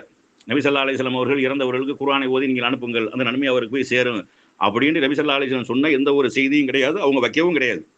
ஒரு ஹதீஸை வந்து தவறாக என்ன செய்யறாங்க, மக்கள் மத்தியில் சித்தரிக்கிறாங்க. நம்ம அதுக்கு மேலே நம்ம என்ன செஞ்சிருக்கோம், விளக்கம் போட்டிருக்கிறோம். இப்போ அதாவது இப்போ வந்து அந்த ஹதீஸ் சொல்லக்கூடிய விஷயம் என்ன அப்படின்னா, ஒரு மனிதன் உயிரோடு இருக்கக்கூடிய நேரத்தில் அவன் செய்து விட்டு போன நல்லறங்கள் அவன் மரணித்ததற்கு அப்புறமும் அவனை தொடரும். அந்த நல்லறங்கள்ல நிலையாக இருக்கக்கூடிய நிலைத்திருக்கக்கூடிய நல்லறங்கள் அவன் மரணித்ததுக்கு அப்புறமும் தொடரும் அப்படின்னு தான் சொல்றாங்க. சதக்கத்துல் ஜாரியா. இப்போ வந்து நீண்ட காலத்திற்கு பயனளிக்கக்கூடிய வகையில் ஒரு கிணறு தோன்றது, ஒரு பள்ளிவாசலை கட்டுறது, ஒரு நிழல் குடையை கட்டுவது, இந்த மாதிரி மக்கள் பயன்படக்கூடிய பல்வேறு நலகாரியங்கள் நலத்திட்டங்கள் செய்யக்கூடிய விஷயங்கள் சம்பந்தமாக சொல்லிட்டு அவர் மரணித்து விட்டாலும் அவருக்கு நன்மை சேரும். இப்போ இவர் என்ன வாதம் கொண்டு வராரு அப்படின்னா, இப்போ வந்து குர்ஆனை வந்து குடும்பத்துக்கு வாங்கி கொடுக்குறாங்க, வாங்கி கொடுத்தா அவர் ஓதுனாங்க நன்மை போய் சேரும் அப்படின்னு சொல்றாரு. ஆனா இவர் இப்ப இந்த சொல்றாரா இல்லையா, இந்த வாதம் முழுக்க முழுக்க தவறு. அது எப்படி நம்ம விளக்குவோம் நம்ம? ஆனா இப்படி நடைமுறை இருக்குதா? முதல்ல கூலிக்கு ஆள் பிடிச்சி வச்சு என்னது ஈசால் சவா அப்படின்னு சொல்லிட்டு என்ன செய்யறாங்க, கூலிக்கு மாரடிச்சு குர்ஆனை ஓதி பார்சல் பண்றாங்க. அவருக்கு ஓத மாட்டாரு, தொழுதும் கிடையாது, ஒண்ணும் கிடையாது. இவங்க என்ன செய்யற, குர்ஆனை ஓதி பார்சல் பண்றாங்க. இப்படித்தான் நடைமுறையில இருக்கு. வாங்கி கொடுத்த குர்ஆனை வச்சு ஓதி அனுப்புறது கிடையாது முதல்ல. அதுவும் தப்பு தான், நான் சொல்றேன்னா. ஆனா இங்க என்ன நடக்குது, பள்ளிவாசல் இருக்கக்கூடிய ஆலிம் சாஹ் கூட்டு வந்து அல்லது இருக்கக்கூடிய அந்த லப்பை இதுகளை கூட்டு வந்து வர வச்சுட்டு குர்ஆனை ஓதி அவருக்கு நன்மையை சேர்த்தாச்சு அப்படின்னு சொல்றாங்க.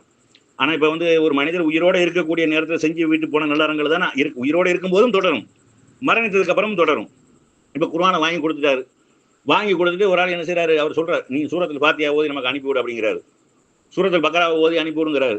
நீ இப்படி ஒரு நாளைக்கு ஒரு ஜுஸை ஓதி என்ன செய்ய எனக்கு அனுப்பி விடு, நானும் குர்ஆன் ஓத மாட்டேன், எனக்கு குர்ஆன் ஓத நன்மை கிடைச்சிடும் அப்படின்னு சொல்றாரு. இப்படி நன்மை கிடைக்குமா? இப்படி ஒரு வழிமுறை ரசூலுல்லாஹ் உண்டாக்கியிருக்காங்க. ஒரு அமலை செய்யாமல் ஒரு காரியத்தை வழிகாட்டுறாரு. இப்போ தொழுகையை ஒரு ஆள் கற்றுக் கொடுக்குறாரு, இப்படி தொழுகு அப்படின்னு. அவர் தொழுதன் மூலமா இவருக்கு அந்த தொழுகை கிடைக்குமா? ஒரு லுஹரை தொழுதுட்டு நீ எனக்காக இன்னொரு லுஹரை தொழுது எனக்கு அனுப்பிவிடு அப்படிங்கிறாரு. அனுப்ப முடியுமா? உசுரோடு இருக்கிறவருக்கு அனுப்ப முடியுமா? மரணித்து விட்டவருக்கு அனுப்ப முடியுமா? அப்ப வணக்க வழிபாடுகளை வந்து அப்படி செய்ய முடியாது. அது எதோ நபி ஸல்லல்லாஹு அலைஹி வஸல்லம் அவர்கள் காட்டியிருக்கிறார், அதை தவிர. அப்ப இறந்தவர்களுக்கு குர்ஆன் ஓதுறது என்ற அந்த வணக்க வழிபாடுகள் முறையை ரசூலுல்லாஹ் காட்டல. இறந்தவர்களுக்கு ஓதி பார்சல் பண்ணக்கூடிய முறையை காட்டல. ஏன்னா ரசூலுல்லாஹ் காலத்துல மரணம் நிகழ்ந்திருக்கிறது. மரணம் நிகழாம இருந்து இது ஒரு புதுசா விளக்கம் கொடுத்தாங்க கூட பிரச்சனை இல்லை. ரசூலுல்லாஹ் எத்தனையோ மரணத்தை சந்திச்சிருக்கிறாங்க. குர்ஆனை ஓதி பார்சல் பண்ணக்கூடியது நன்மையாக இருக்குமே ஆனால், அது இஸ்லாத்தினுடைய ஒரு அம்சமாக இருக்குமே ஆனால், அது மறுமையில நன்மையை பெற்றுத்தரக்கூடிய ஒரு காரியமாக இருக்குமே ஆனால் ரசூலுல்லாஹ் சொல்லியிருப்பாங்களா இல்லையா? நீங்க இந்த மாதிரி மூத்தா போயிருக்காங்க, பத்ர் தோழர்கள் மூத்தா போயிருக்கிறாங்க, அவர்கள் ஆல்ரெடி அவங்க சொர்க்கவாசினா இருந்தால் குர்ஆன் நன்மை ஓதி அனுப்புங்க, குர்ஆனை ஓதி அனுப்புங்க. ஏன்னா சஹாபாக்கள் நன்மைக்கு அதிகமா ஆசைப்பட்டாங்களா இல்லையா? அதிகமா ஆர்வப்பட்டாங்களா இல்லையா? எவ்வளவு கூடுதலாக நன்மை பெற வேண்டுமோ அவ்வளவு முயற்சி செய்தார்கள். அப்ப இப்படி ஒரு நன்மை இருக்குன்ற சஹாபாக்கள் செஞ்சிருப்பாங்களா இல்லையா? சஹாபாக்கள் அவங்களா செய்யறது இல்ல, ரசூலுல்லாஹ் காலத்துல ரசூலுல்லாஹ்வுடைய வழிகாட்டுதலின் அடிப்படையில் செஞ்சிருப்பாங்களா இல்லையா? அப்படிதான் செஞ்சிருக்காங்களா? இப்ப நம்ம குர்ஆனை வாங்கி கொடுத்துட்டு எனக்கு சூரத்துல் பக்ரா ஓதி அனுப்பிவிடு, அல்லது ஒரு முழு குர்ஆனை ஓதி நம்ம மேல பார்சல் பண்ணி விடு. இப்ப மூசா தபிலிக்கு குர்ஆனை ஓதி முடிச்சுட்டு இந்த குர்ஆனுடைய நன்மை அனைத்தையும் நான் முகவை காணுக்கு நான் எத்தி வைத்து விட்டேன்னா எனக்கு வந்து சேருமா? உசுரோட இருக்கும் நானே ஒரு குர்ஆன் ஆன்லைன் அனுப்பி விடுறேன், அவர் ஓதி முடிச்சுட்டு அந்த நன்மை எல்லாத்தையும் முகவை காணுக்கு அனுப்பி விட்டேன்னா வந்து சேருமா? இந்த ஒரு வழிமுறையை ரசூலுல்லாஹ் கொண்டு வந்தாங்க. இப்படி ஒரு செய்தியை ரசூலுல்லாஹ் கொண்டு வந்தாங்க. அந்த செய்தி சொல்லக்கூடிய விஷயம் என்ன அப்படின்னு கேட்டா, ஒரு மனிதன் நிலையான தர்மத்தை செய்து விட்டு அதன் மூலமாக மக்கள் பயனடையக்கூடிய காலம் வரைக்கும் நன்மை கிடைக்கும். இப்ப குர்ஆனை நீங்க வாங்கி வச்சுட்டு போறீங்க, குர்ஆனை கொண்டு மக்கள் பயனடைந்தார்களே ஆனால் பயனடைந்ததுக்கு உண்டான நன்மை தான் கிடைக்குமே ஒழிய, அவன் குர்ஆனை ஓதின ஒவ்வொரு எழுத்துக்கும் உனக்கு நன்மை கிடைக்கும் யார் சொன்னது?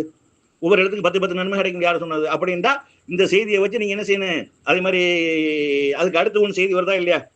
என்ன செய்தி வருது? பயனுள்ள கல்வியை கற்றுக் கொடுத்துட்டு போறது. அப்ப வணக்க வழிபாடுகள், தொழுகை, நோன்பு, சக்காத்து, ஹஜ் எல்லாத்தையும் ஒரு ஆள் சொல்லி கொடுத்துட்டு இவர் பேசாம இருந்துட்டாரு. 10 பேர் செய்யறாங்க, 10 பேர் செய்யக்கூடிய நன்மையை அவர் ஹஜ் செய்து விட்டார் அப்படின்னு இவர் ஹஜ் செய்யாம இவர் ஹஜ் செஞ்ச நன்மை கிடைக்குமா? அவர் 5 வக்தும் தொழுது விட்டார், இவர் தொழுகாம இருந்துகிட்டு அவர் தொழுத நன்மை ஃபுல்லா இவருக்கு வந்து சேர்ந்துருமா? இவர் நோம்பே பிடிக்காம உட்காந்துருக்க, அவர் நோம்பு பிடிக்க நோம்பா மட்டும் இவருக்கு வந்து சேர்ந்துருமா? இவர் 5 வேளையும் தொழுகாம இருக்கார், அவர் தொழுத நன்மை மட்டும் இவருக்கு வந்து சேர்ந்துருமா? இப்படி ஒரு வழிமுறையாக கொண்டு வந்தாங்க ரசூலுல்லாஹ். இது என்ன சம்மந்தம் இல்லாம ஹதீஸை வச்சு என்ன விளங்குறீங்க நீங்க? இப்படி அந்த ஹதீஸை விளங்குவாங்க. மண்டைக்கு மூளைக்கு சம்பந்தம் இல்லாம என்ன செய்யறாப்புல உளறுகிறார் அப்படிங்கிறத தான் நம்ம என்ன செய்யறோம், பாக்குறோம்.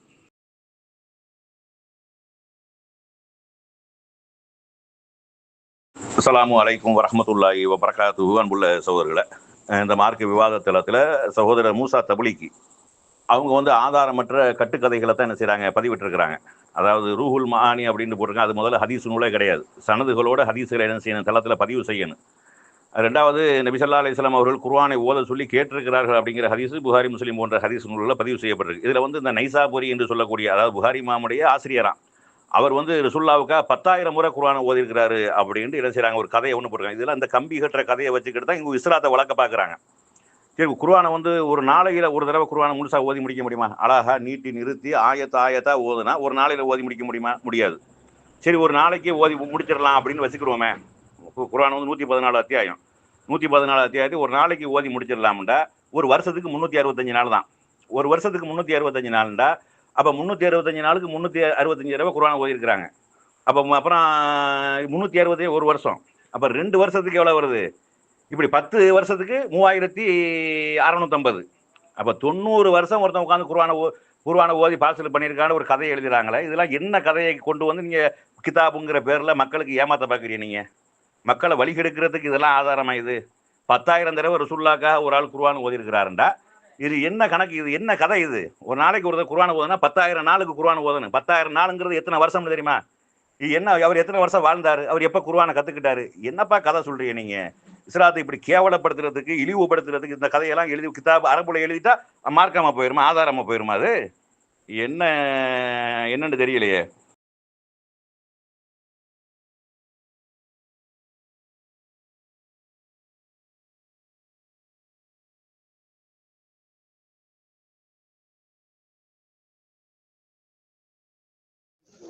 அஸ்ஸலாமு அலைக்கும் ஷேக். மனுஷ மக்கள் வேலை இனிய ஷேக் முடிச்சிட்டு வார இனிய பதில் எரி அவரோட சின்ன பிள்ளை பேச்சுக்கெல்லாம் பதில் தரும் இன்ஷா அல்லாஹ். அஸ்ஸலாமு அலைக்கும் வரஹ்மத்துல்லாஹி வபரகாத்துஹு. இப்போ அடுத்த விஷயமா என்னை தான் காத்துட்டு இருக்கீங்க. இன்ஷா அல்லாஹ் எங்கிட்ட பாய் சாப் சின்னத்தில் எவ்வளோலாம் பிழைக்கிறது நான் சுட்டி காட்டுறேன். இப்போக்கு முதலாவது நபி வழிங்கிறது நபி அவங்க சொன்னது செஞ்சதெல்லாம் தெரியுமே. அது இது குர்ஆன்லேக்கு தான் பார்த்தா நாங்கள் அமல் செய்யலாம் பேசுகிறோம், சரியா? ஆனால் ஒன்னொண்டு விளங்கணும், நபி அவங்க சில விஷயம் செஞ்சிக்க மாட்டாங்க, ஆனால் செஞ்சதை அங்கீகரிச்சுப்பாங்க. இதுவும் அது இதுன்னா சொல்லும். இன்னொன்று இருக்குது, நபி அவங்களோட கவுல் இருக்கும். ஸல்லல்லாஹு அலைஹி வஸல்லம் அவங்க இப்படி சொல்லிக்காங்க, இப்படி சொல்லியிருக்கிறாங்க, ஆனால் நபி அவங்க செஞ்சிக்க மாட்டாங்க, ரைட்டா? அப்போ இதுவும் ஹதீஸ்னா நாங்கள் கேட்டுக்கொள்வோம். இப்போ அந்த வகையில் ஈசாலு சவாப் நபி அவங்க செஞ்சிக்காங்களா என்று நாங்கள் ஆய்வு செஞ்சு பார்க்க போனால் இந்த விஷயத்தில் நாங்கள் செய்கிறதுக்கு எங்களுக்கு ஆதாரம் இருக்குது. அதை நாங்கள் என்ன காட்டினோம்? சதக்கா ஜாரியா என்றதை வச்சும், பின்னால் வந்த இன்னொரு ஹதீஸ் முஸ்ஹஃபன் வர்ரசா இதை வச்சியும் காட்டினோம். இப்போ அந்த வகையில் இப்போ நாங்கள் ஹதீஸ் ஆதாரமாக நாங்கள் இப்போ காட்டினதில் எங்கள்ட யார் பாய் சாப் எதிர்வாதி எங்களை எதிர்த்து யார் பேசினாரோ அவர் என்ன சொன்னார்? முதலாவது சதக்கா ஜாரியாண்டா என்ன என்ற அடிப்படையில் பேசி போட்டார், சரியா? இப்போ அவர் போட்டது நான் இப்போ ஸ்க்ரீன் ரெக்கார்ட் பண்ணி வச்சு நான் போடுறேன். இப்போ அதுலேருந்து நான் ஸ்டார்ட் ஆகிறேன் விளங்குறதுக்கு, சரியா? அந்த வகையில் இப்போ நாங்கள் இந்த இதை விளங்கப்படுத்த போகிறோம், பாருங்க.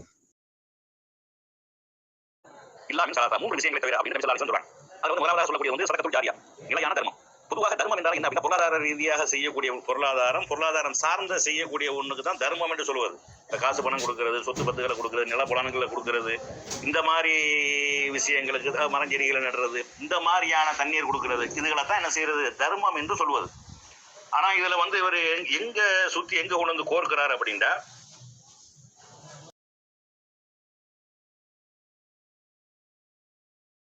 சவுதி அரசாங்கம் நல்லா பாருங்க. சதக்கா ஜாரியாக்கு எங்கட பாய் சாப் எந்த அளவுக்கு நபியுடைய ஹதீஸுக்கு மாத்தமான ஒரு கருத்தை ஸல்லல்லாஹு அலைஹி வஸல்லம் கருத்தை சொல்ல.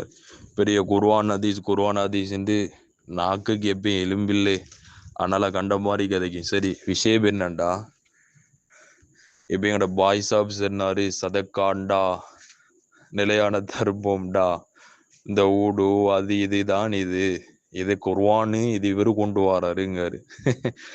முஸ்லீமிலே குல் ஹதீஸ் உண்டு வரு, அதை நான் இப்பயும் போடுவேன். எல்லா நலவான விஷயம் சதக்கா. இதே மாதிரி சஹாபாக்கிட்ட நபி அவங்ககிட்ட சில சஹாபாக்கள் வந்து பேசினாங்க. பேசின டைமில் அந்த டைம்லையும் கூட தஸ்பீ சதக்காண்டுலாம் சொன்னாங்க. இப்போ இதுக்கு அதை மாதிரி சதக்கா பற்றி நிறைய ஹதீஸ் வருது. இப்போ இதெல்லாம் கொண்டு இவருடைய கருத்தின் பிரகாரம் எதுக்குள்ள கொண்டே வைக்க போறாரு? சவுதி அரசாங்கத்திட்ட போய் வைக்க போறாரா? இல்லை யார்கிட்ட இதை கொண்டு இந்த கருத்தை வச்சு கொல்ல போறாரு? இவருக்கு என்ன இதை பதில் சொல்ற? இதை கொஞ்சம் அவர் தெளிவுபடுத்தணும். நான் அந்த ஹதீஸை போட்டுருவேன். இப்போ இந்த கருத்தை தான் நம்மட பாய் சாபும் பேசிட்டாருன்னா, சதக்காண்டா சொத்து செல்வமா பாருங்க, இதுக்கு உங்களுக்கு வழங்குது.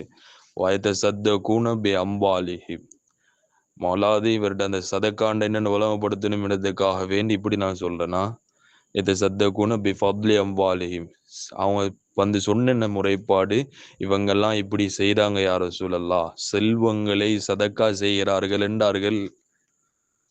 அப்பொழுது நபி அவர்கள் எங்கட முகாவை காண்பாய் சொன்ன மாதிரி நபி அவங்க சொன்னிக்காங்களா, இல்லை நீங்களும் ஒரு 10 மாடி வீட்டுக்கு சதக்கா கொடுங்க, இன்னொன்று காணியை கொடுங்கன்னு சொன்னாங்களா? அதுக்கு மோலாது என்ன சொன்னாங்க ஸல்லல்லாஹு அலைஹி வஸல்லம், பாருங்க இன்ன குல்லி தஸ்பீ சதக்கா, ஒவ்வொரு சுப்ஹானல்லாஹும் சதக்கா, இலாஹ இல்லல்லாஹ் அல்ஹம்துலில்லாஹ் இதெல்லாம் என்ன தஹ்மீத் தஹ்லீல் எல்லாம் சதக்காண்டாங்க. அப்ப நல்ல அமல்களும் சதக்கா தான் என்பது முஸ்லிமுடைய ரிவாயத். இதெல்லாம் என்ன கண்ணு குருடா விளங்காம வைக்கிறதுக்கு? சரி, அடுத்தது அப்போ மாறி கேட்கலாம், இல்லை இந்த ஹதீஸ்ல குர்ஆன் சம்மந்தப்பட்டு வரலேன்னு கேட்பீங்க. அதுதான் மற்ற ரிவாயத்துல போட்டிக்கேன் குல்லு மாரூஃபின் சதக்கா. முஸ்லீம் அவனோட முஸ்லீம் இந்த இமாம் சொல்லாங்க என்ன ஹதீஸ், குல்லு மாரூஃபின் சதக்கா, மாரூஃபானவைகள். அதுதான் சார் அரபு கொஞ்சம் படிக்கணும்ண்டு. ஜெமினி அடுத்து ChatGPT கூகுளில் டிரான்ஸ்லேட் பார்த்தா அதான் ஜெமினி பேசல, எங்கட ஹதீஸ் பேசி தான் டிரெக்டான ஆதாரம். அப்போ மாரூஃப் நக்கிராவான வார்த்தை, குல் என்ற வார்த்தை வந்திக்கு, குல்லுக்கு பின்னால நக்கிரா வந்திக்கு. எப்பையும் நக்கிராவானது, அதாவது குறிப்பிடப்படாததுன்னு சொல்லுவாங்க. எல்லாம் மாரூஃப் எல்லாம் அதுல தான் கிராத்துல் குர்ஆன நாங்க சொல்லிக்கும். இது மத்ததுக்கும் வரும், இதுக்கும் வரும். இதுல என்ன பிரச்சனை? மாரூஃப் சதக்கா. அத நபி அவங்க இந்த அர்த்தத்துல மாரூஃப் வச்சு சொல்லிக்க. அவங்கள மாதிரி ஆக்கள் வருவாங்களே, அதனாலதான் மாரூஃபானத்தை நபி அவங்க பொதுவாகவே சொல்லிட்டாங்க நக்கிராவாக. சரி, நீங்க எதுக்குள்ளால் எடுத்த சதக்கா ஜாரியாண்டா அது ஊர்ல வளமையா நடக்குறே, சதக்கா ஜாரியாண்டா அதை கொடுக்குற இதை கொடுக்குறேன்னு கேட்டிப்பீங்க, அதனால சொல்லிப்பீங்க. அடுத்த கட்டமா பாருங்க. இந்த கேள்வி கேட்டாரு. இப்போ ஒருத்தன் வந்து கொடுத்தான், தொழுகை இல்லாதவன் பள்ளியை கட்டி கொடுத்தான், ஆங்கள் அதை கொடுத்தான் இதை கொடுத்தான், இப்ப நான் தொலைத்தேன்னு சொன்னா எங்களுக்கு வருமான்னு அவர் கேட்டாரு. அதான் நான் கேட்கேன் ராஜா, இவருட இதுல மன்தல்ல அலா கைரின் மிதுல் அஜ்ரி ஃபாயிலிஹி நலவ அறிவிச்சு கொடுத்தாலே, தலாலத் பண்ணினாலே அவன் செய்யற முழு நன்மை இவனுக்கு கிடைக்கும். இதெல்லாம் இந்த ஹதீஸ்லேருந்து தெளிவாக மொண்டசிரி பிள்ளைகளுக்கும் வழங்கும். அவனொருத்தன் தொழாம இருக்கான், நன்மை கொடுக்கான், நன்மை கிடைக்கும். ஆனா தொழுகைன்ற இதெல்லாம் அவன் நிறைவேற்றலன்னு பாவம் கிடைக்கிற. சரி, ஆனா நன்மை கிடைக்கும் தானே ராஜா? உதாரணமா நல்ல குடிகாரன், சரியா, அவன் என்ன செய்றான், ஒருத்தனுக்கு தொழுகையை காட்டி ஒருத்தனுக்கு நல்ல விஷயம்னு சொல்லி கொடுக்கான், அவன் ஃபுல்லா நன்மை செய்யறான், ஏவுறான், அல்ல அம்ரு பில் மாரூஃப், நீ பாவத்தை செய்ய நான் தடுத்துட்டு அவன் ஒரு பாவத்தை ஒரு நன்மையை சொல்லி கொடுக்கானா, இதை சொன்னா என்ன நன்மை கிடைக்குன்னு சொல்லலாம். அம்ரு பில் மாரூஃப் பாரோ குடிகாரனுக்கு சதக்கடை நன்மை கிடைக்குது ராஜா. இதெல்லாமே ஒரு சின்ன புள்ள மாதிரிலாம் விளங்குறதுக்கு எனக்கு கவலையா இருக்குது. உங்களுக்கு வைத்தின வயசுன்னு தெரியாப்பா மலரா மெசேட்டும். சரி, இதுக்கு நீங்க விளக்கத்தை சொல்லுங்க. தீப்பீங்க இது பெரும்பாலும் எங்கிட்ட யாரு முகாவமை பயா பாவம் மனுஷன் இமாம்களுடைய கருத்தை சொல்லக்கூடாது, இமாம்களுடைய கருத்தை சொல்லக்கூடாதுன்னு ஜும்மா பயம் பண்ணாரா? இப்ப ஆறு மர்சூக் இப்னு அபி துஹைல் அஸ்ஸகஃபி அத்-திமஷ்கி ரஹ்மத்துல்லாஹி அலைஹி வரும் பொழுது இப்ப இவருக்கு என்ன சார்பு ஆகுது?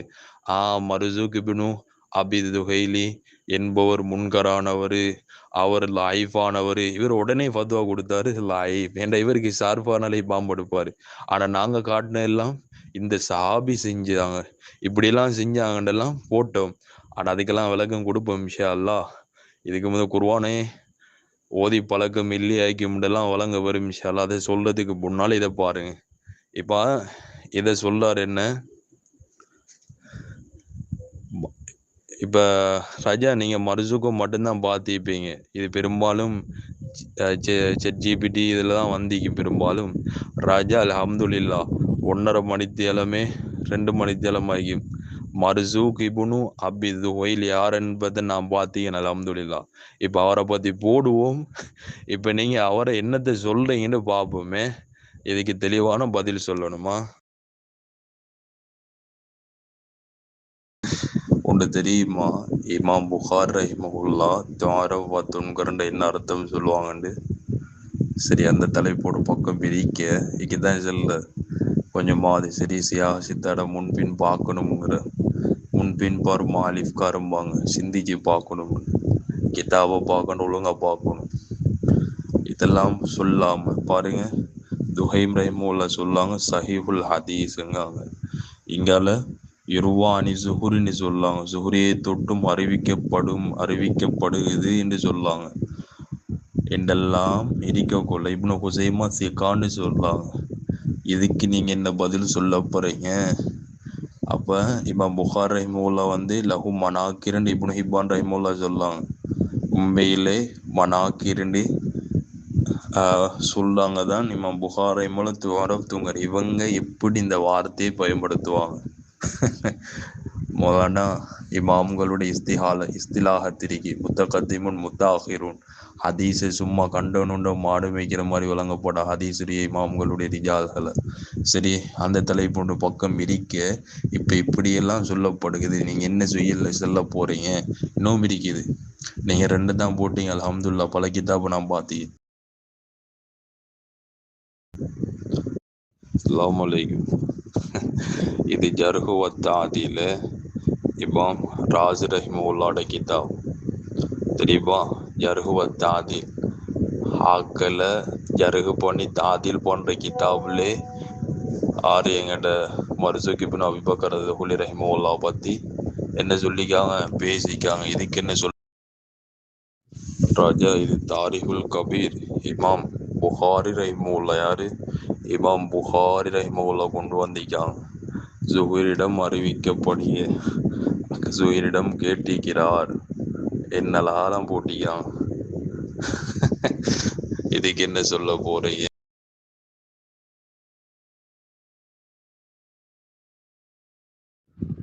கடைசியா சொல்ல மறந்துட்டு என்ன 10,000 குர்ஆன் ஓதி முடிக்கலாம்.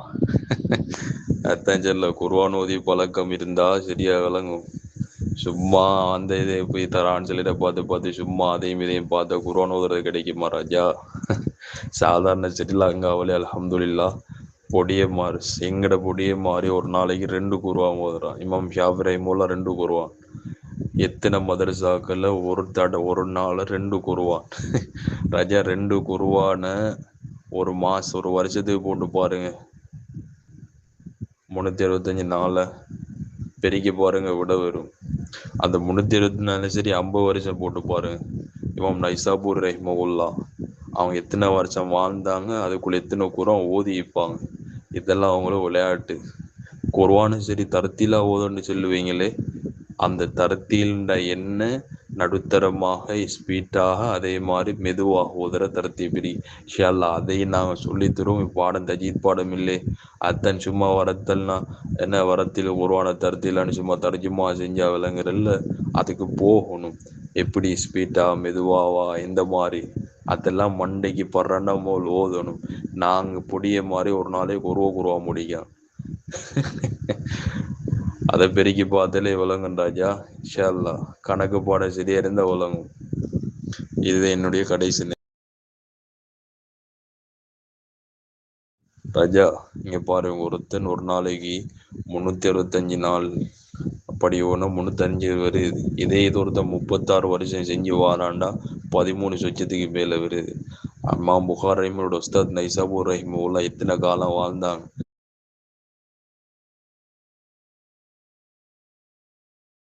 அது தெரியுமா? அதை தெரிஞ்சா விளங்கும்.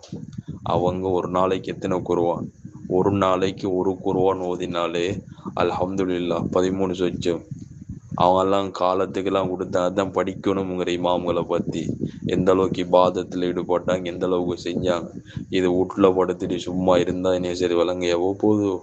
சரி நாங்கள் போட்டது பயிலத்தாங்களாம், எங்கிட்ட விளாடலாம் இல்லை உங்களோட விளாடலான்னு இன்ஷால்லா நாளை காலையில் பதில் சொல்லுவோம். சொல்லுங்க, கட்டாயம் காத்து கொண்டிருக்கீங்க.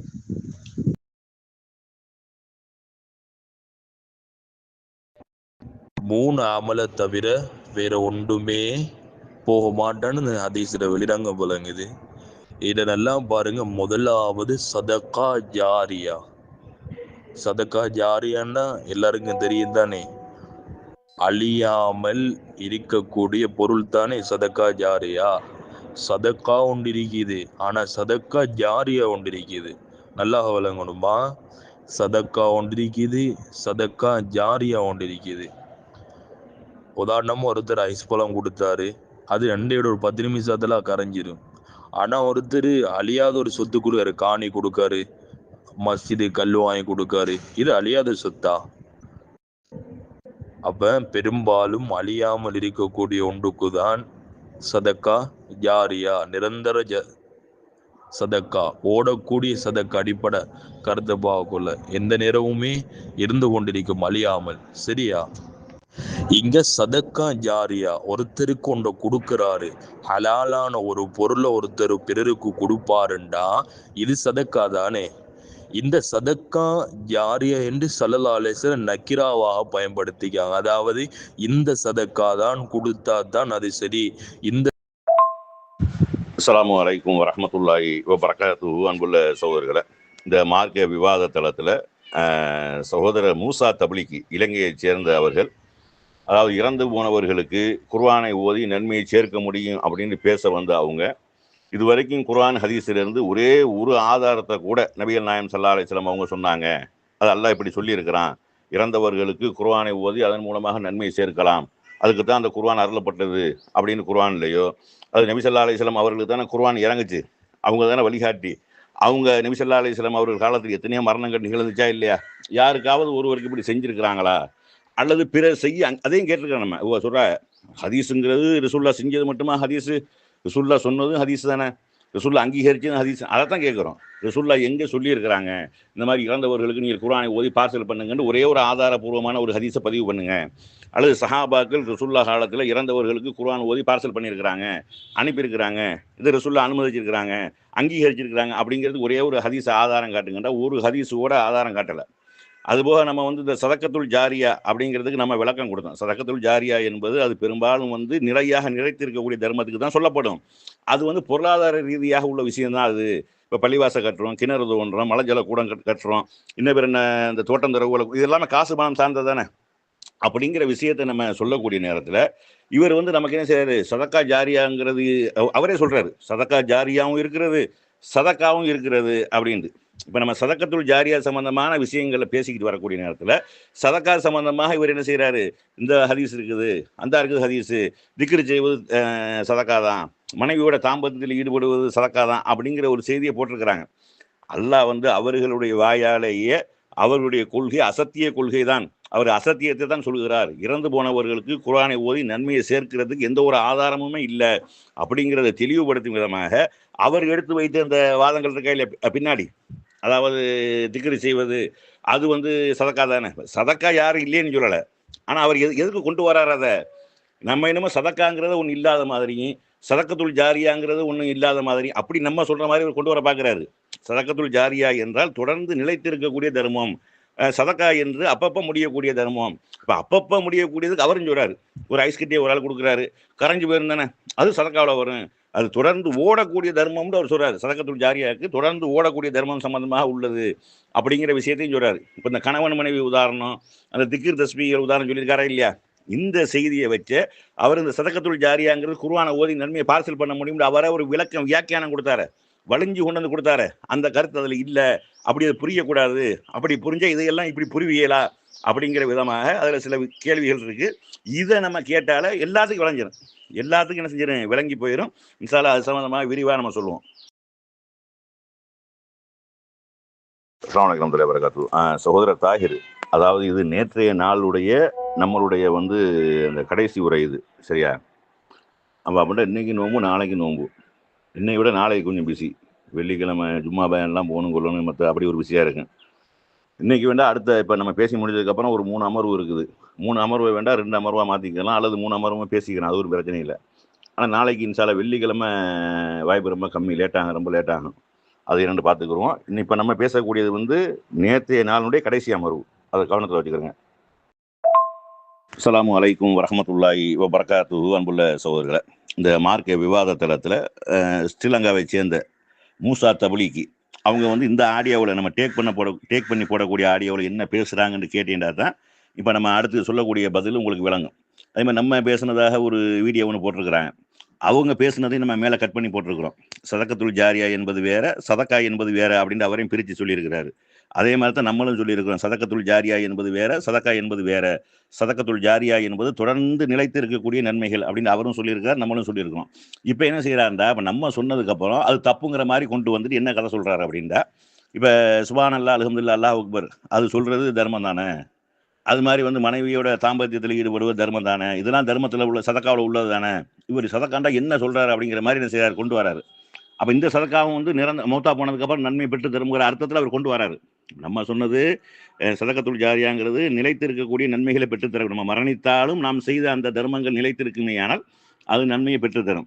இப்போ இந்த திக்ர் செய்வது, தஸ்பீஹ் செய்வது, மனைவியோட தாம்பத்தியத்தில் ஈடுபடுவது, இதெல்லாம் நம்ம மௌத்தா போனதுக்கப்புறம் நன்மையை பெற்று தரும்னு அவர் சொல்றாரு.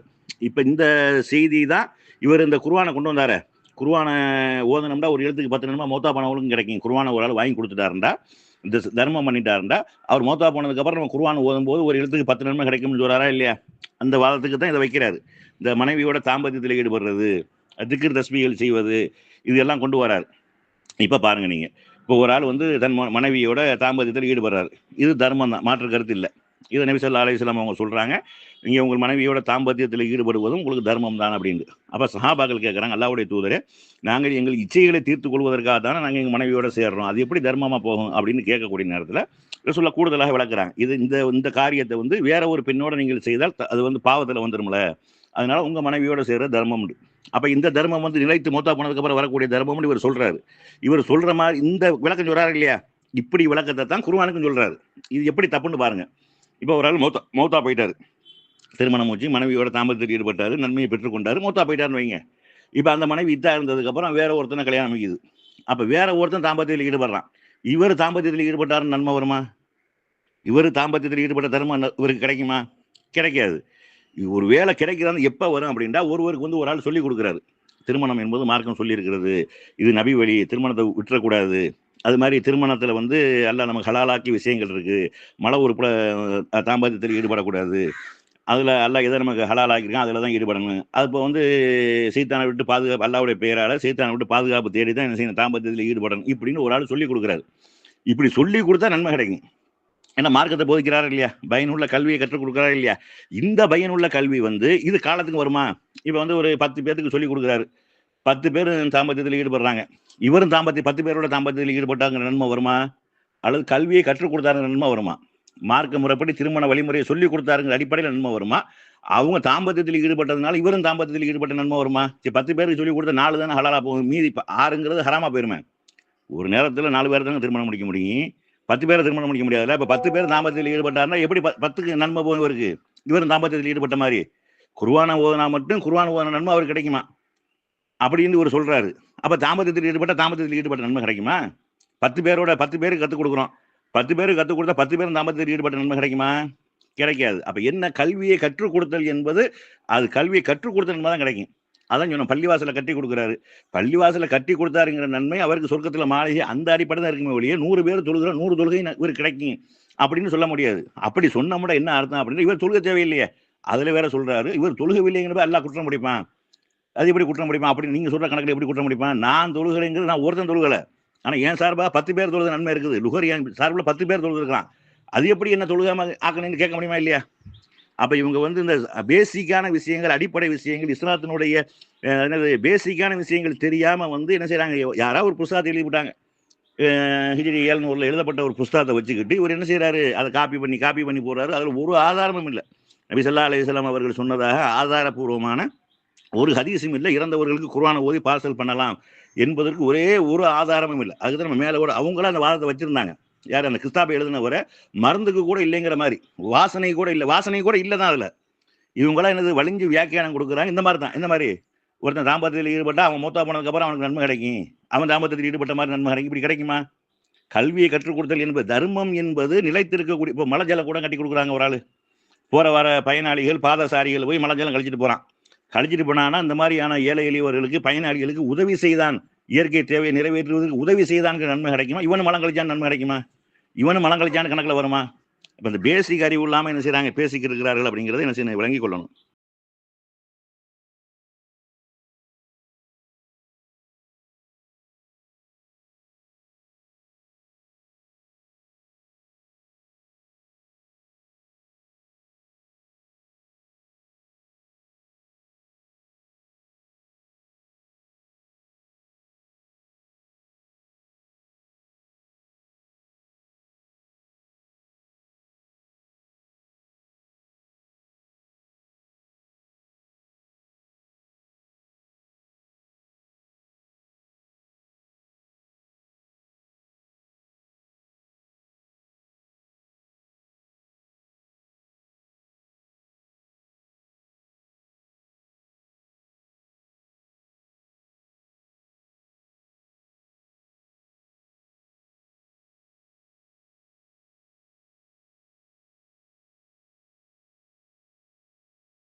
அஸ்ஸலாமு அலைக்கும் வரஹ்மத்துல்லாஹி வபரகாத்துஹு. அன்புள்ள சகோதரர்களே, இந்த மார்க்க விவாத தளத்தில் முதல் நாளினுடைய இறுதி அமர்வு நம்ம பேசிக்கிட்டு இருக்கிறோம். இதில் வந்து மூசா தபலிகி இலங்கையைச் சேர்ந்த அவர்கள் வந்து இதில் ஒரு 2 செய்தி சொல்கிறாங்க. அதாவது என்ன சொல்கிறாங்க அப்படின்னா, நீங்கள் வந்து இமாம்களுடைய கூற்று அப்புறம் அறிஞர்களுடைய கூற்றையெல்லாம் நீங்கள் எடுத்துக்கொள்ள மாட்டேன் அப்படின்ட்டு சொல்கிறீங்கள. நீங்கள் வந்து இப்னு மாஜாவில் வரக்கூடிய ஹதீஸை வந்து பலவீனம்னு சொல்கிறீங்கள. இந்த பலவீனங்கிறது யார் கொண்டு வந்தது? இந்த இவர் பலவீனம்ங்கிறீங்கள, அது எப்படி அப்படிங்கிற ஒரு கேள்வியை கேட்டிருக்கிறாங்க. அதில் வந்து நம்ம இந்த இவர் முழுசாக பேசின ஆடியோவில் கடைசியாக நம்ம வந்து மாடு அப்படிங்கிற ஒரு வார்த்தையும் பயன்படுத்தியிருக்கிறாரு. அதனால நம்ம அந்த மாதிரி சொல்ல மாட்டோம். பட் இருந்தாலும் அவருக்கு விளங்குற மாதிரியான ஒரு விஷயத்த சொல்லுவோம். அதாவது விவாதத்தினுடைய விதிமுறைகள் போடக்கூடிய நேரத்திலேயே நம்ம ஆதாரபூர்வமான ஹதீஸுகளை பதிவு செய்ய வேண்டும் அப்படின்னு நம்ம சொன்னோம். இந்த ஆதாரபூர்வமான ஹதீஸுகளை பதிவு செய்ய வேண்டும் என்றால் என்ன அர்த்தம்னா, இமாம்கள் எதை ஆதாரபூர்வமானது என்று சொல்கிறார்களோ அதை நாங்கள் ஏற்றுக்கொள்வோம், இமாம்கள் எதை பலவீனமானது என்று சொல்கிறார்களோ அதை நாங்கள் ஏற்றுக்கொள்ள மாட்டோம்ங்கிற அதில் அர்த்தம். அப்போ அதனுடைய விதிமுறைகளே ஹதீஸ் உசூல்களை நாங்கள் ஏற்றுக்கொள்வோம் என்பது அதிலே விளங்கி, அறிவுள்ளவர்களாக இருந்தால் மூல மண்டையில் இருக்குமே ஆனால் விளங்கிவிடும். ஆதாரபூர்வமானது அப்பயே கேட்டிருக்கணும். ஆதாரபூர்வமானது எப்படி ஆதாரபூர்வமானது பலவீனமான கேட்டது, அது தனி தலைப்பில் நம்ம விவாதம் பண்ணியிருக்கலாம். அப்போ ஆதாரபூர்வமான விஷயத்தை ஏற்றுக்கொள்வோம்னா பலவீனமான ஹதீஸை ஏற்றுக்கொள்ள மாட்டோம். ஆதாரபூர்வமானது பலவீனமானது என்று பிரித்தது அறிஞர்கள் தானே. அப்போ அதை ஏற்றுக்கொள்வோம்னா இதை மறுப்போம் அப்படிங்கிறதுல நீங்கள் இதில் எந்த வாதம் வைக்க வேண்டிய ஒரு அவசியம் கிடையாது. அதுக்கு உங்களுக்கு எந்த ஒரு முகாந்திரமும் கிடையாது அப்படிங்கிறத முதலாவதாக விளங்கிக் கொள்ளணும். அடுத்து 2வதாக வந்து, இப்போ எந்த நபிகள் நாயகம் ஸல்லல்லாஹு அலைஹி வஸல்லம் அவர்களுக்கு குர்ஆன் அருளப்பட்டதோ, அவருக்கு எந்த குர்ஆனை மக்களுக்கு போதித்தார்களோ அந்த ரசூல் ஸல்லல்லாஹு அலைஹி வஸல்லம் அவர்களுக்கு 10,000 முறை குர்ஆன் ஓதிருக்காங்க. 10,000 முறை குர்ஆன் ஓதி பார்சல் பண்ணியிருக்காங்க. மௌத்தா போனதுக்கு அப்புறம் 10,000 முறை குர்ஆன் ஓதி பார்சல் பண்ணியிருக்கிறாங்க அப்படிங்கிற ஒரு செய்தியை வந்து போட்டிருக்கிறாங்க. இது என்னங்க, இது கம்பி கட்டுற கதைகள், கூரை மேயிற கதைகள் அங்கே வந்து சொல்லிக்கிட்டு இருக்கிறா அப்படின்ட்டா, நாங்கள் ஒரு நாளைக்கு 2 குர்ஆன் ஓதுவோம், எங்கள் பொடுசு ஓதுவாங்க அப்படிங்கிறாங்க. அதுக்கு பேர்லாம் இல்லை. ஒரு நாளைக்கு 2 குர்ஆன் ஓதுனா அதுக்கு பேர் இல்லை குர்ஆன். குர்ஆனை வந்து அதாவது அழகா ஓதுவதாக இருந்தால் 24 மணி நேரம் ஒரு நாள் வேணும். அந்த நீங்க சொல்லக்கூடிய அவர் நைசாபுரியா அவங்காம திங்காம பேளாம மோளாம மனைவியோட தாம்பத்தியத்தில் ஈடுபடாம, தூங்காம, வேலை வெட்டிக்கு போகாம, ஓசியில சோறு தின்னுக்கிட்டு இப்படி ஒரு ஆள் இருந்தா தான் ஒரு நாளைக்கு ஒரு குர்ஆனை ஓதி முடிக்க முடியும். தர்த்தீலா ஓதுறதாக இருந்தால், அழகான முறையில் ஓதுவதாக இருந்தால், ஒரு நாளைக்கு ஒரு குர்ஆனை எப்போ ஓதணும்? உங்கக்கூடாது, திங்கக்கூடாது, மலஞ்சலம் கழிக்கக்கூடாது, மனைவியோட தாம்பத்தியத்தில் ஈடுபடக்கூடாது, தூங்கக்கூடாது, வேற வணக்க வழிபாடுகள், இபாதத்துகள் எந்த ஒன்றும் செய்யாம என்னது மொட்டாந்தரையில் உட்காந்துக்கிட்டு, கட்டாந்தரையில் உட்காந்துக்கிட்டு, காலை மடிச்சு உட்காந்துக்கிட்டு எந்திரிக்காம 24 மணி நேரம் ஓதினா தான் ஒரு குர்ஆனை ஓதி முடிக்க முடியும். சரி, அப்படி ஓதி முடிக்கலாமா என்றால் அப்படி ஓதி முடிக்க கூடாது. இதுல 7 தடவை வேற மாணவர்கள் ஓதுவாகலாம். அதனாலதான் தொண்டைக்குழியை தாண்டி குர்ஆன் உங்களுக்கு உள்ள இறங்க மாட்டேங்குது. 2வது ரசூலுல்லாஹ் ஒரு வழிகாட்டுதல், இறந்து போனவர்களுக்கு குர்ஆனை ஓதி நன்மையை சேர்க்க முடியும் அப்படிங்கிற எந்த ஒரு வழிகாட்டுதலுமே செய்யல. அவர்களும் செய்யல, நபி தோழர்களும் செய்ய அங்கீகரிக்கல. ரசூல் ஸல்லல்லாஹு அலைஹி வஸல்லம் அவர் சொல்லவும் இல்லை. இப்படி என்று இருக்கக்கூடிய நேரத்தில் யாரோ ஒரு ஆள் 10,000 தடவை எழுதிய ஓதி ரசூலுல்லாஹ்க்கு பார்சல் பண்ணியிருக்கிறாங்க, ரசூலுல்லாஹ்வுக்கு பார்சல் பண்ணியிருக்காங்க. எப்படியாப்பட்ட ஆட்களா இருப்பாங்கன்னு பாருங்க. அப்ப இந்த மாதிரியான ஒரு கூத்து கும்பாலங்களை வச்சுக்கிட்டு யாரோ எழுதின கட்டுக்கதைகளையும் கப்சாக்களையும் நம்பிக்கிண்டு வணக்க வழிபாடுகள் விஷயத்துக்கு நாசமா போயிடாதீங்க. மறுமை இதெல்லாம் வந்து என்ன செய்ய அவங்களுக்கு கை கொடுக்கவே கொடுக்காது. நபி ஸல்லல்லாஹு அலைஹி வஸல்லம் அவர்கள் எது நமக்கு மார்க்கமாக தந்தார்களோ அது மட்டும்தான் மார்க்கம். அதல்லாத மார்க்கத்தில் எக்ஸ்ட்ரா ஒன்றை போடுவது, புதுசாக உருவாக்குவது, அப்படி அதிகாரத்தை அல்லாஹ் யாருக்குமே கொடுக்கவில்லை என்பதை என்ன செய்ய விளங்கிக் கொள்ள வேண்டும். இதோட இந்த அமர்வு நிறைவு பெறுகிறது. இன்ஷா அல்லாஹ் இன்றைய நாளினுடைய துவக்கத்தை என்ன செய்யலாம், சகோதரர் மூசா தப்லீக் அவர்கள் என்ன செய்யலாம், அவர்கள் தொகுத்து வழங்கலாம்.